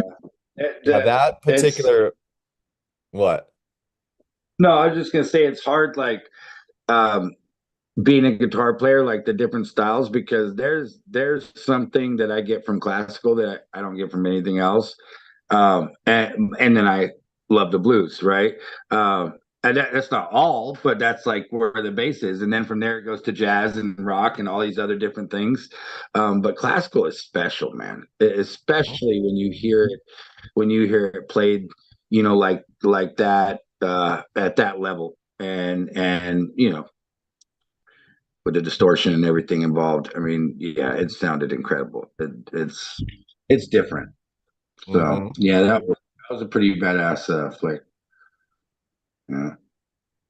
Yep.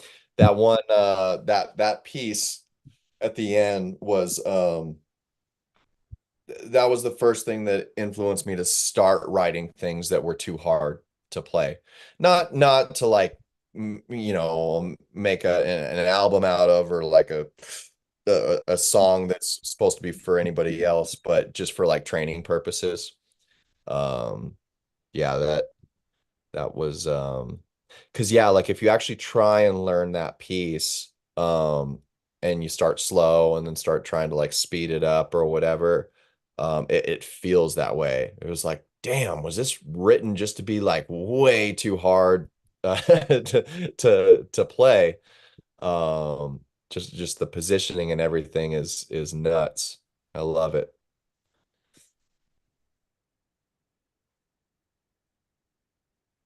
What else do we got Uh, here?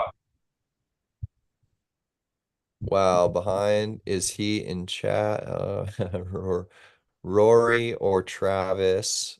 Um, and that is referring to, where did I just read that? Okay. Yeah, I think that's for Benji's match. Johnny Dang says he might want a match. We got Paul Stevens in the house. What's up, guys? Just got on. What's up, Paul? Let's see. ask Johnny if he's ready for that rematch. You ready for your rematch, Johnny Dang? Who's the rematch with? I think Johnny's favorite arm wrestler. you're muted. Who? Or you were muted. What? Oh, Johnny's favorite arm wrestler, Casey. Oh, Casey. Oh boy. No, I'm just talking crap. No, Johnny said that Casey was the first guy he ever met on the table, and like he beat him, and he's like, man, this fucking guy. And so, yeah, Yeah. they're gonna rematch one day. Johnny's looking good these days. He's getting better quick. And I mean, you were there for his performance at were you there the amateur day? You were, weren't you? No, no, we No. left the Okay. amateur day. Right. Okay. Yeah, he did great. I was really proud of him. I think the only guy that beat him was this Armenian, I think, super heavy guy Yeah, pops out every now and then. Um, yeah. yeah, Johnny, you're looking real good, man. Keep chewing those Coke cans. It's doing a lot for you. Uh, let's see, Paul. Sorry, I'm gonna catch up, find out was it they're talking to each other a lot. Time will heal all, Paul, Ed Bedrosian, Van Halen, Van Hagar. Hey, So he you know who was another good band that not a lot of people ever mention? But well, I used to like Sepultura. I never really got into them. Yeah. I should check them out. If you're saying that they're really good. Yeah, they were one that I just kind of like missed through the years. I know who they are, but I never really like dove into their stuff. What would be a good starting point? Well, I mean, so the thing is, I never once listened to their albums, right? I Mhm. only watched them play. And so like it was one of those like they're watching them play, they were just great. Like I thought about it because of you talking about Metallica. It's obviously not that level, Right. but like their shows were just badass. They did one in Pacific Beach, like God, it had to be 25, 30 years ago already, or something like that, 25 years ago. Mhm. But yeah, just just electric. Just you can tell that the guys love what they're doing. And I believe that like three of the guys or something are from South America or some shit like that, Hmm. like Central America, somewhere around there. Awesome. Yeah, I'm gonna dive in. I'll have They had a oh Ed wait, is saying in here about what is he saying about Jack White? Oh, Ed doesn't like Jack White. yeah, he's a love-hate dude, I guess. Um, yeah, I'm definitely gonna have Alexa give me the deep dive playlist and check that out. Uh, run it real deep at work tomorrow. What else do we got here in the chat? Jason's been out of Metallica for years. Oh yeah, it's Robert Trujillo now since 2009. Um, and yeah, I mean those are big shoes to fill. And Robert, I think he kills it. In fact, I wonder if I did see them live with Robert. I think I did in Irvine, and they were pretty damn good. Um, let's see. Ed Bedrosian says Metallica sucked after Injustice for All. Okay, okay. I wouldn't say sucked. I'd say different. Yeah, there's Oh the wait, big. wait. Yeah, go ahead. So does that mean Injustice Bro that wasn't the last one with Cliff, was it? No, Sucked Kill 'Em All after was, Injustice. right? Yeah, no, I think Jason was in there for Injustice for All. Okay. But yes, the sound did drastically change with the Black Album. After Injustice for All, yeah, their sound got a lot more radio friendly, I guess. But I didn't I That's didn't really fucking James cut his hair, dude. That's what the problem was when he cut his hair off. Everything changed. everything changed. Yeah, when the hair came off. Yeah, and all the albums after the Black Album, I don't know, that they're definitely not my favorite. But I'm just not one of those guys that won't support a band or like them anymore if they evolve because how much greatness they put out for how long they did is very extraordinary. It's not common to put out so many good songs for such a long time. It's just an inevitability, you can't do the same thing over and over. You just can't. You can if you want to just please fans, I guess. But I guarantee you, like all the bands that do that, like what's the one thing that you from the older bands that have been around a while that you hear they hate the most? It's when they go out and play a show, they've got a new album out or whatever, and all the audience wants to hear is that song from 20 years ago, from that first album or whatever. It doesn't make it any less real that they created that, like they did that. But they for themselves, for their own, I feel like fulfillment as artists, you have to evolve. You're not going to want to do the same crap over and over. Sometimes the evolution just doesn't it's not as pleasing to the audiences. But then there's some bands where the evolution gets better with age.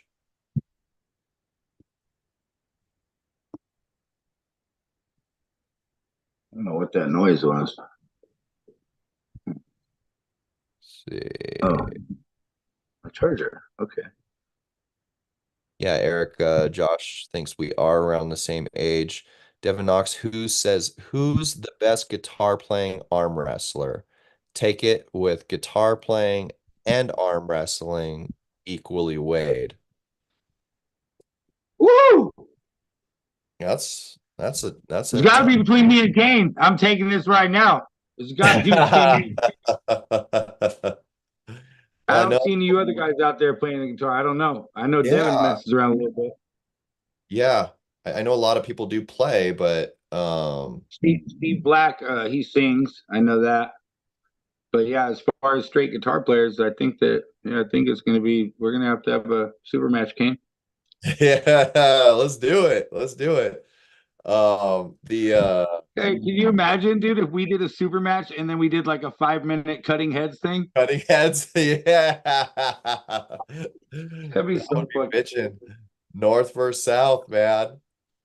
I'm down, dude. I'm so down. That would be awesome. That would be, maybe we don't have the super match, but we could do the cutting set. The We could do cutting the head cutting thing. head. Yeah, we could. Oh, that would be so much fun. It would be so I'm random. not trying to have you hit me 3 times in front of everybody, bro. Not at this one. Wait till the next. Yeah. No, but that would be really cool, though. I think that the more, well, how we both think, the more things that we can add to make other people look and see it's exciting. That Yeah. would be exciting. That would be cool. And they do have the whole setup there at the brewery. They have the PA system, everything we need. Oh, perfect. Yeah, Yeah. man. Yeah, that would be super fun. We should definitely get something together with that. It'd be all kinds.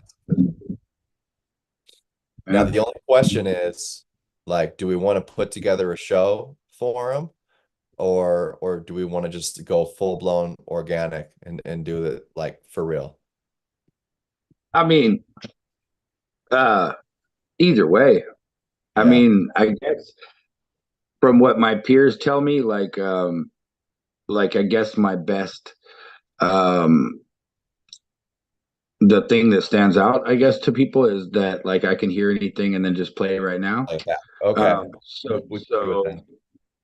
yeah, so I feel like organically off the top of the head and just like feeding off of what's going on would be great. But then I also know that if me and you worked on something to, do a little gig for them, yeah, that they would probably really dig it too. But hell, we could fucking sing a North versus South song. Yeah, man. Yeah. Yeah.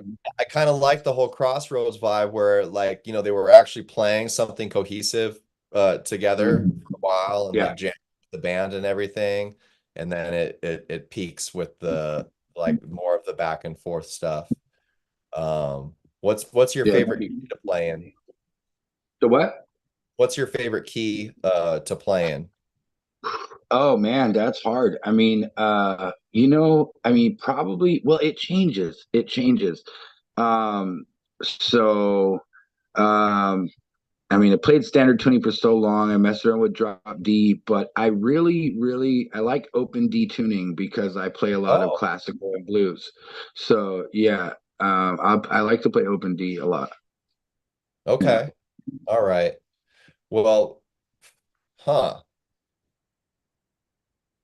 Yeah, I think it would be more versatile to play in a regular standard tuning. Mhm. But I do like open D as well, especially if playing with a slide. Mhm. Uh, but yeah, my favorites would have to be yeah, I think of open D as so specialized. I do love it, but in terms of just playing in open tuning, my favorite keys would probably be E is always good. A and D. Yeah. Yeah. I like those. But isn't it so strange? Sounds pretty bluesy. Yeah, those are very blues. But it can be so strange how like not only playing like in an off key like D flat um or A flat, like both of those keys are so cool. And a lot of guitar players they would tune their guitars down a half step to achieve that and just play in D or just play in A. But I kind of like the sound of songs when they're actually articulated in that key in standard tuning. Mhm.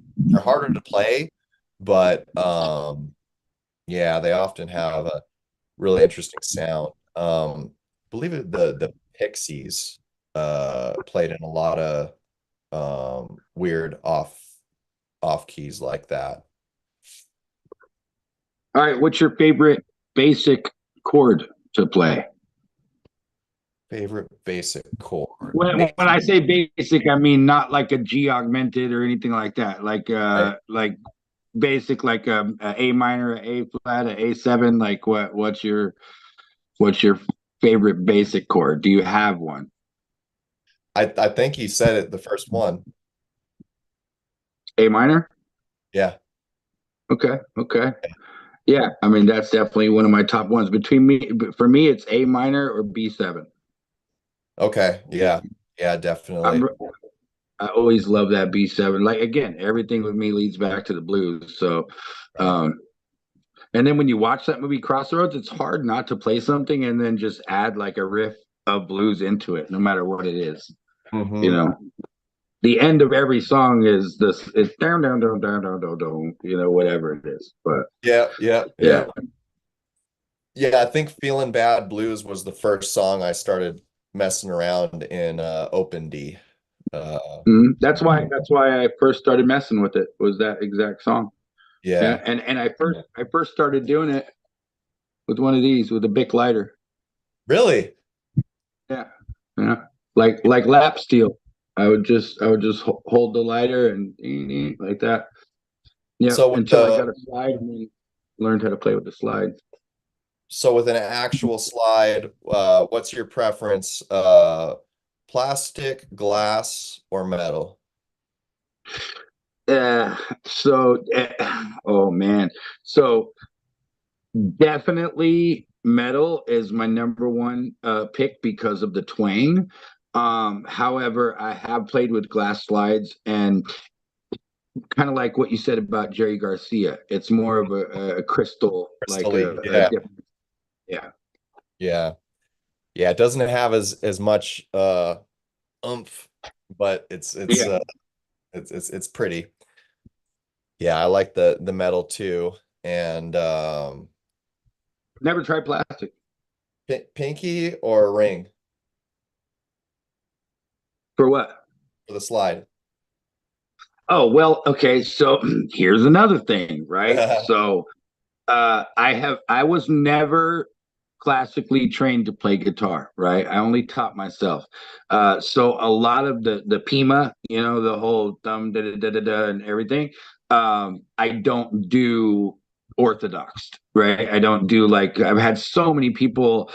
It's funny because I have people that can't play what I'm playing tell me you shouldn't do your fingers like that, and it's like, okay, cool. I'm playing it and you're not. So I mean, not Yeah. to be an asshole, but you know, uh, but so yeah, the majority of the time when I first started to play the slide, it was always on the pinky because that was where it was comfortable with me. Even with bar chords, I'll use my index and my pinky instead of my ring and my pinky.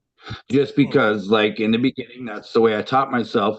And even though there's more travel space to switch in between here if I need to, it's just comfortable for me to do that.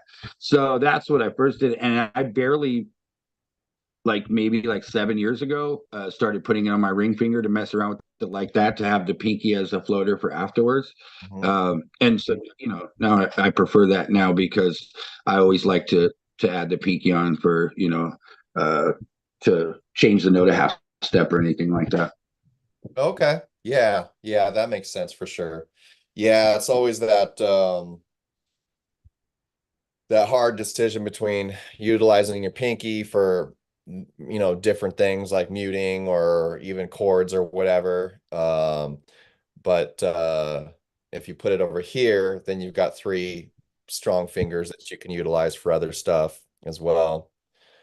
But I feel like in here, I'm glad you said that because when I do put it on my index finger, it takes away from this over here. My when I put on my right, ring, it takes away from my it middle. does. Yeah, We that's true. just obviously there's the bulkiness, but so yeah, I feel like the pinky is probably more comfortable for sure. Yep. Yeah. What else we got in the chat? I think that Zach kid plays guitar. I don't know his last name, but I've seen him at SoCal Arm Fest. Oh, is he the guy that just came to our last practice and the last Arm Fest? He looks like a rocker, lightweight, smaller dude. Is that who you're talking about, Johnny Dang? He's a nice kid, uh, if that's who it is. Let's see. Yeah, I think he's like in a band or something. I'd like to check out his stuff if you know like what band he's in or if he's got like a YouTube channel or something like that. He was doing at the end of practice, there was just like five of us still there hanging out while Derek got his haircut from Lorenzo for King of the Table.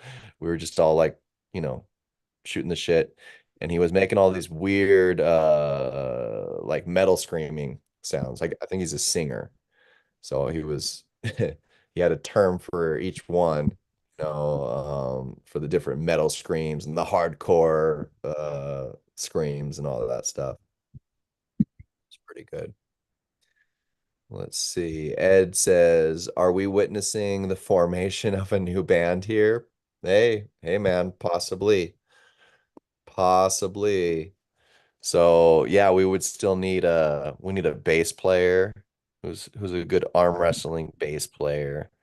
We need a good drummer. Uh, I'm not much of a singer, so we'd probably need a good singer too. Maybe that is that kid. Johnny says no. So wait, he says, do you guys know any wings? Love, take me down to the streets. Butt stuff. What? I don't know. What? What? Okay. No, that's funny. Not really. Not really. Stuff. Well, who are you talking about, Johnny? Because the only Zach I know is the one that I haven't seen around in a bit. Zach Wagner, who does need to come back, dude. That guy was good. He was really good. Last time I saw Zach Wagner, um, he arm wrestle, he took a loss in Mexico. And I'm hoping that had nothing to do with not seeing him around lately. Hoping the dude's still training. Uh, uh, Well, I know that the guy from Visalia too, Charlie Ennis, he plays oh, guitar. Yeah, I'm not sure like how. I know he like was playing like. I mean, he goes to Fresno State. He was doing something there, like I guess like the guitar class or whatever. They did uh, like they do concerts once in a while. They practice for it and whatnot. hmm, Um, I don't know how. I don't know how serious like he is or whatever. I don't know if he's into it like me and you, but I know he plays.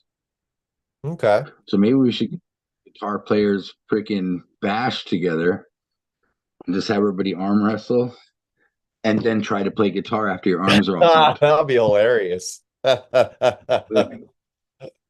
you imagine? Like you can't close your hand and you're like, ugh. Oh, I don't want That'd be to. fun. Yeah, me either. However, Try running while you tighten your abs. it would be a really good warm up before arm wrestling. Get a good Oh yeah, little blood flow going. yeah, yeah. I never understood. Well, I guess it's kind of like the same thing when you first start guitar. You play it for a little bit and then you set it down because your fingers hurt, and then tomorrow you play a little bit more, and then you build up the callus, and then it doesn't hurt. It's kind of like the arm wrestling pains. But even now, like if I haven't played the guitar in a year and it just sits there, I can pick it up and I can still play for like 7 hours straight, like no Yeah, problem, yeah. like at all. It doesn't hurt my hands, it doesn't hurt my fingers. I don't get tired. Yeah, so I don't know. I guess it take maybe it just is the over, doing it over and over again that's made it still comfortable like that. Yep. But Yeah, yeah. There's a point where you don't have to keep conditioning your fingers, your fingertips, uh, anymore. Um, yeah, I remember I really got into with Stevie Ray Vaughan's sound setup, and he played very heavy gauge strings. I even used those in me and Malia's band, the Lovely Creatures, when our sound was nothing like, Stevie Ray Vaughan's, but the God, like is the gauge strings that he used, they were just so loud, it changes things a lot. And I think that's partly why I don't like most metal guitar playing. Like mm, our band, for example, we got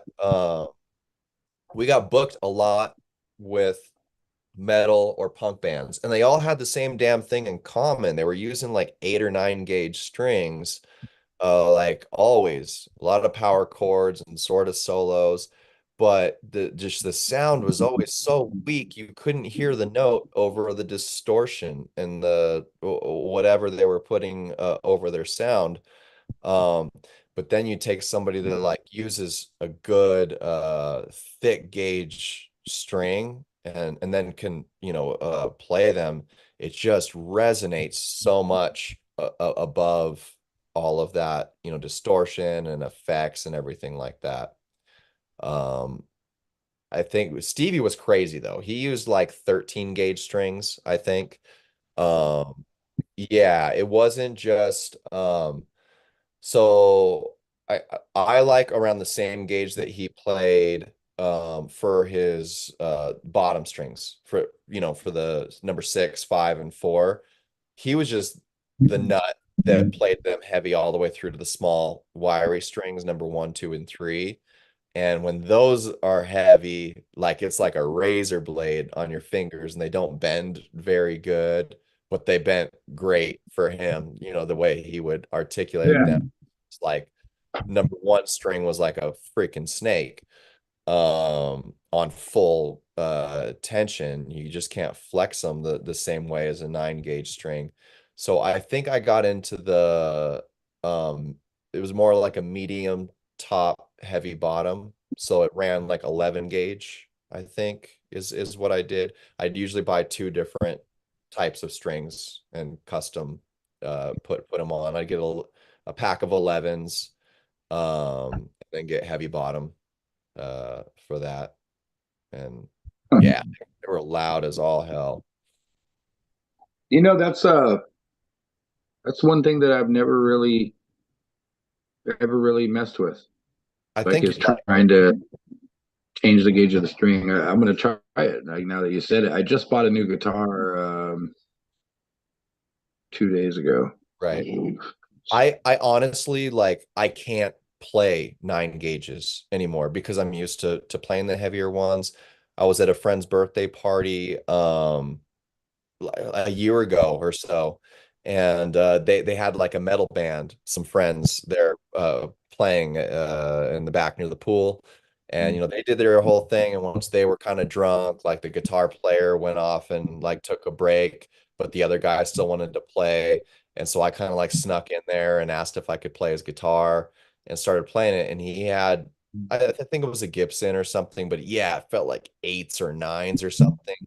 I sounded so bad on that guitar, Josh, because every note I tried to hit just squirreled off like to nowhere. It was like, whoa, because it was just it's too much. But you've got one of those, you've got a bigger, stronger hand. I think a large gauge would complement you well. You wouldn't have to tame as much, you know. Um,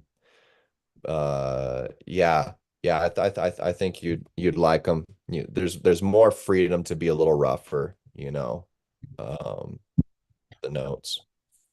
I definitely like that because I'm heavy bending like all the time. Yeah, yeah, and So they'll sustain so good too when you bend those heavy strings. Yeah. yeah, I just grabbed a Martin, right? Because I love Martin guitars. Hmm. But yeah, dude, it resonates it's so oh man. It's just different, dude. It's different. Yeah. It's Yep. yeah, Mm. it's only the third Martin I've had. Like I've mainly played like Taylors my whole life. Hmm. But I'm talking about acoustic, obviously. But yeah, like just grabbing another one, man. I'm like, okay, I remember why I love this sound so much. It's just different. It's more busty. It's more like Yep. robust and yeah, Yeah, the super cool. Taylors are very pretty. They're Hmm. um the action is usually the stock action's really nice. Um the intonation's always flawless. But just the sound in general, it feels like the kind of guitar that you can do some like light finger picking or like crystally strumming and stuff. You get on a Martin and you can kind of give a few like, you know, uppercuts with it too. Right. Yeah. Yeah. Yeah, I Yeah. love Martin strings too for acoustic. Um and just like just classic. They make a lot of like weird series of Martin strings. Um but I think it's just the classic bronze wound. Um is that what it is? But so like the downside to the ones I like is they break a lot and they don't last as long. But it's just one of those, it's just like life, man. When it's really good, it can't always be that good. It's yeah, there's all those other strings they make to make them like last a long time and be durable. The majority of them to me, they kind of sound like crap, but the ones that are just classic wound strings, they've got that short shelf life where it's like, yeah, man, really Yeah. nice. Yeah, definitely. All the extra coatings and everything they add to them, it definitely changes stuff for sure. Mhm. like I still, I mean, with the acoustic, well, it all depends. Like electric, like I still like to mess with like Ernie balls. Like I still like some of those, the slinky strings and stuff. And yeah, yeah, there you go. Exactly. Yeah, they have their own sound to them, in my opinion. Mhm. Um, do you have a favorite guitar like acoustic? What's your favorite guitar? Is there Um, like a holy grail? I've played some expensive guitars, and usually the most expensive are Taylors. But I've never invested in one of those guitars. I don't know why, but so this is just a Dean, which is not it's not, a guitar that an acoustic that most people think are top of the line or anything. I don't know if it's the way I've broken it in or beaten it in, but it's just a very loud tonal guitar.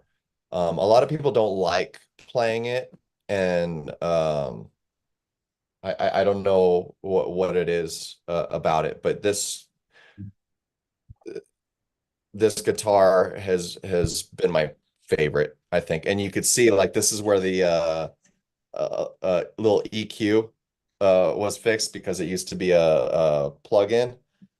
And I Uh, think at some time I like ripped that out to like take out the pickup, and I was like building some other guitar prototype or something. And uh I always could have put it back in, but it turned this into a very fun, like selfish guitar because it resonates sound through here now too and louder. So when I'm playing for other people, like I get to like, it's very self-pleasing to play it when you really get loud with it. You know what I I mean? think I'm gonna have to try that because I acoustic or not, I always find myself laying my ear on the guitar and just playing to Hmm. myself, just so I can feel it. So that would be kind of cool. Yeah. Yeah, that's It who it's was for at the actually, end of the day. hey, you know, a long time ago, my buddy, he was all into like engineering and stuff like that, but he made a guitar for me to where the nut, right, had a little piece on the E string that was cut out, right? Hmm. And so naturally, when you played it, you would play it, and the E string would be drop D, right? And there was a little Allen wrench that swiveled onto the side, and it would swivel right to where the nut was missing and turn it right back into standard tuning just by swiveling the Allen wrench. Yeah, Oh, I love it. Hell so cool. yeah. It was so cool. Yeah. Yeah, that's really sharp. Yeah, I like that. Yeah, I've got this one's called Morticia. I don't know if I ever showed you this. Oh It's been yeah, it's been that's taking a tight. beating. I still need to find the bottom piece to this, but it's an old cigar box. Um, it has this internal like flashing light and everything. The fun thing about it is, so this is, yeah, I hand wound this neck pickup that's exposed, but there's also, what is it? A humbucker Huh, here under the vent, and then another hand wound single coil like right huh. around here, around the mid. But yeah, any of these pickups that you select, um, it created kind of like a harmonica sound because of Oh the wow, sound hole having like this weird aluminum vent there or whatever, and these little speaker holes for it that's there. awesome. You Yeah, made that? I did. I actually fucking hand shaped that neck, dude. It took a long time. Um, Wow. yeah, yeah. I think I might have stolen the fretboard from some other guitar I had. But yeah, this the neck here with the truss rod and all that stuff, that was all handmade. I'm not gonna say it was perfect, but it worked, I guess. That's super cool, man. That's really cool. What about what about electric? Do you have a favorite electric? Like or The one I play the most is this, what is and that Fender? it's a Fender, but it's not a American Strat or anything like that. I've got this belief with Fender Strats. You know, so if you get, I think this might have been one of the earlier Squire Bullet models, and I basically got it and tricked it out, customized it. Okay. Different pickups, vintage tuning knobs, custom bridge. Uh, I personally believe that the only thing that makes an American made Strat so expensive or any better is the cheap hardware. Um, because a lot of the lower end Strats or like the non-American made ones, the body and the neck will be can be beautiful. Like they can sound great, they can feel great. And so to me, like when I first shopped for this one, I got my hands and ears on a lot of guitars, a lot of Strats. And this particular one, it just happened to fit the shape of my hand just right. And I liked the sound of Mm. it. But because it was a cheap ass, like at the time, it was like 120 bucks or something. The strings, they just constantly broke from a shitty bridge and they wouldn't hold tune because of the shitty tuning knobs. So I spent another 150, 200 bucks on little things like that. And yeah, it sounds great. I like this guy. It's the most versatile. The Yamaha guitars surprise me a lot. I think they're pretty good. My favorite guitar that I ever had was probably G&L. Okay. That, those are gone. Being young, stupid, not having money, selling them. But I had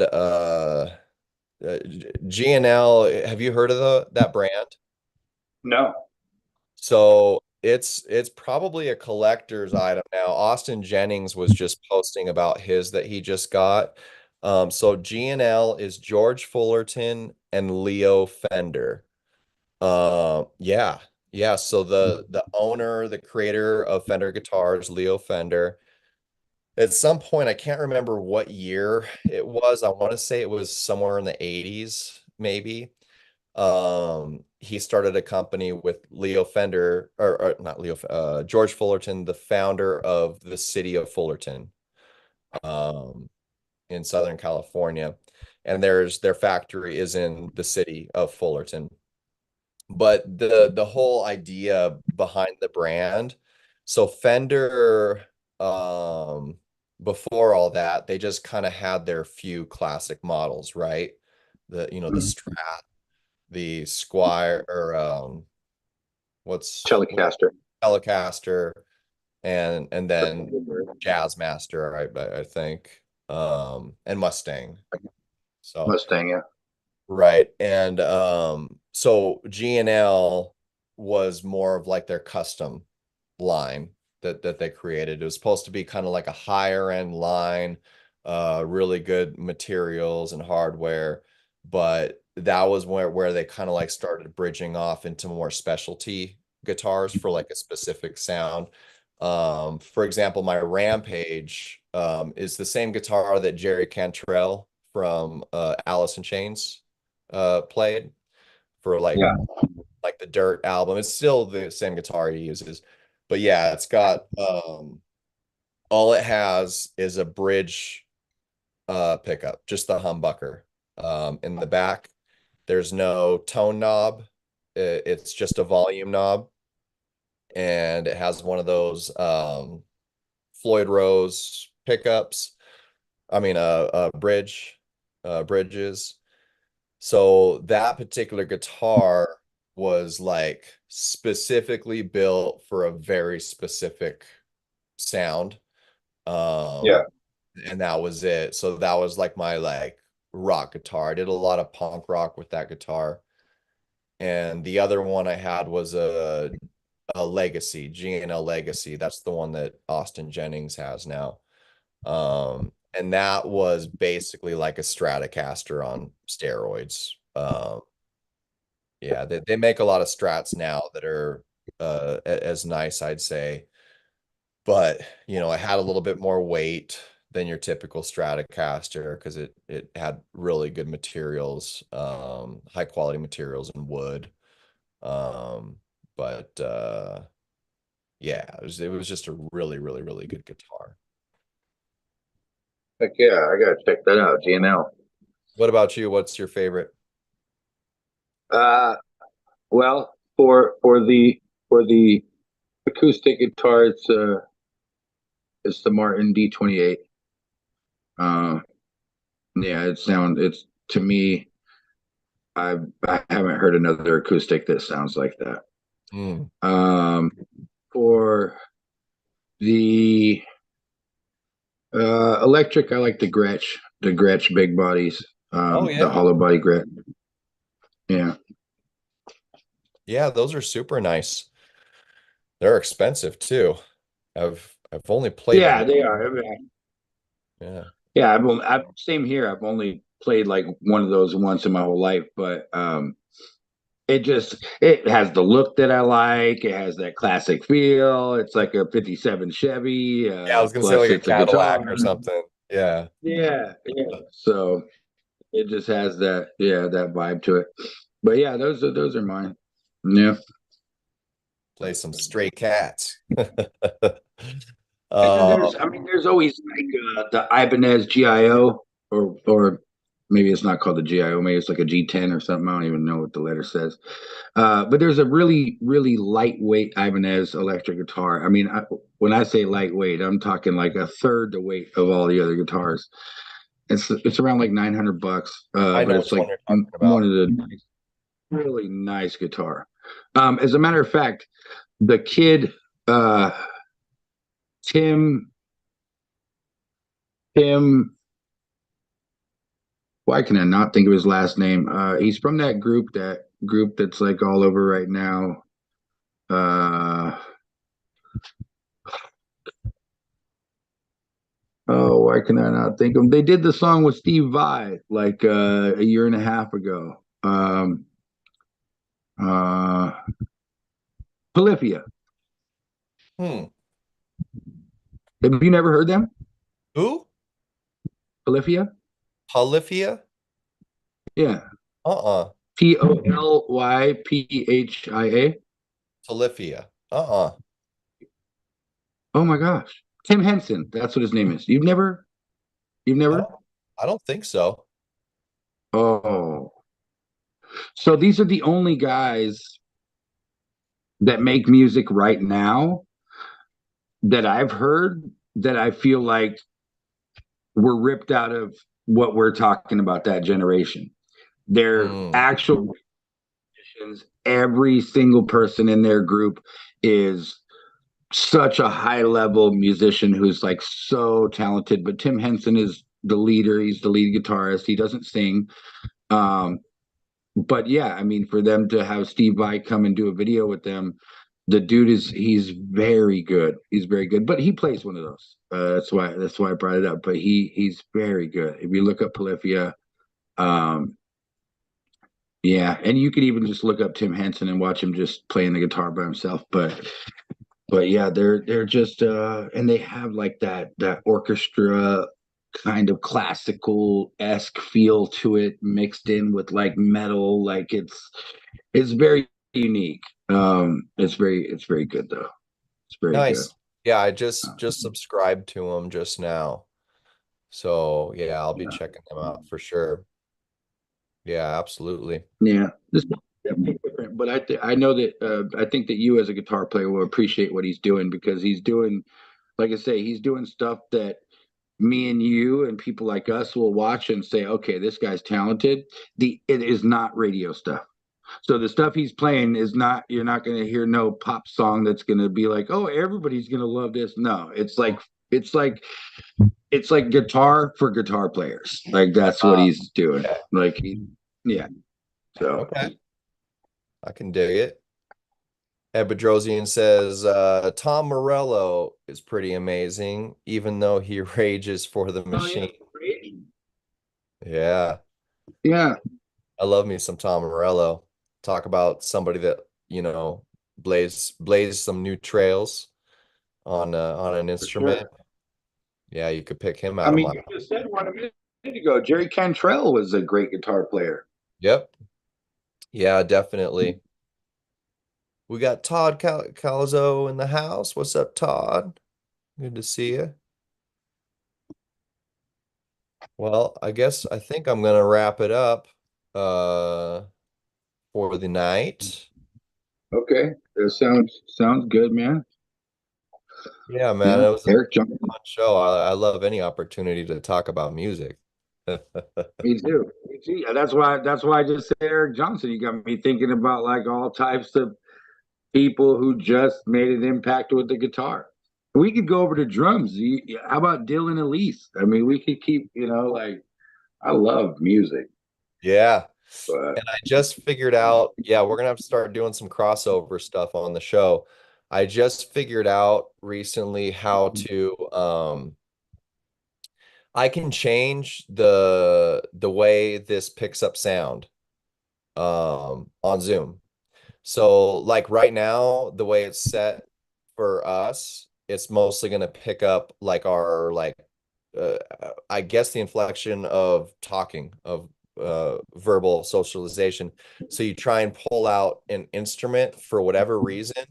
Uh, the stock setting doesn't want to pick that up. It'll be like garbly and like it won't really pick up live music. But huh. if I switch it over, we'll do an experiment right now. So, okay, so I just switched it over to original sound for musicians. Um, and that on that setting, like, um, you should be able to hear, okay?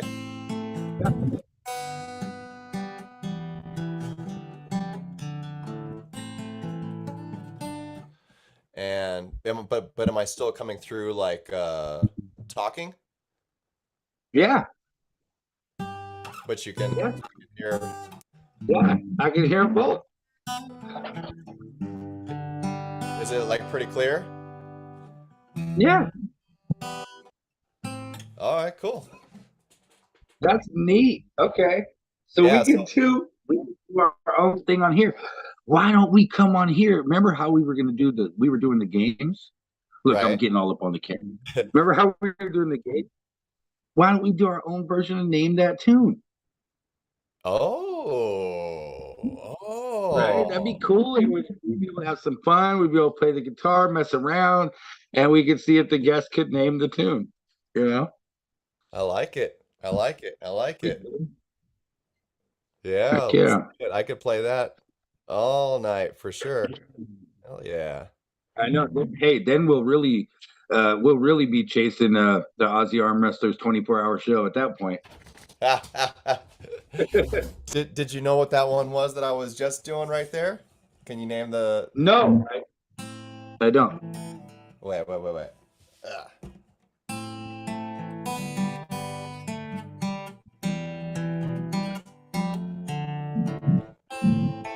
Oh. Metallica?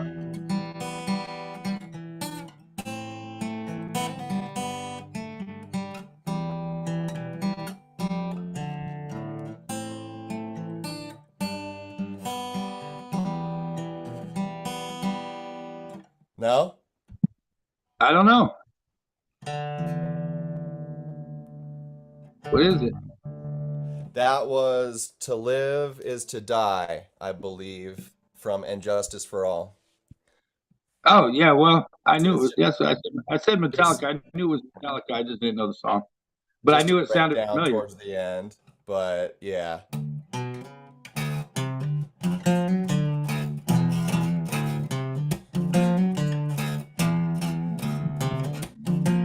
Wait, why does that sound so familiar? What is that?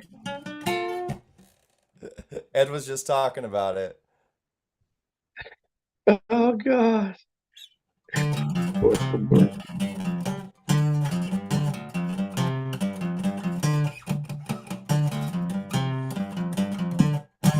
Oh yeah, okay. I got it. Okay.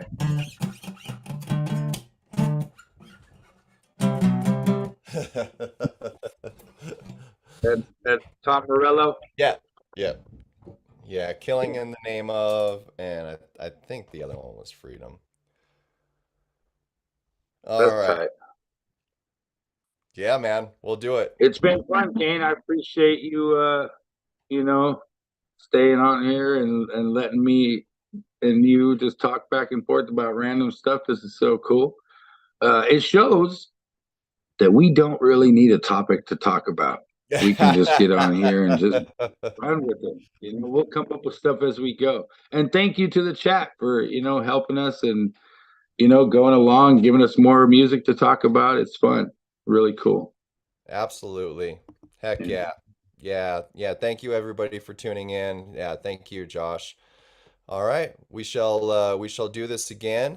And everybody go get your Core Sports pay-per-view for King of the Table 10. Especially all you California viewers, go support our people, support Derek, support ET. And until next time, we'll see you later.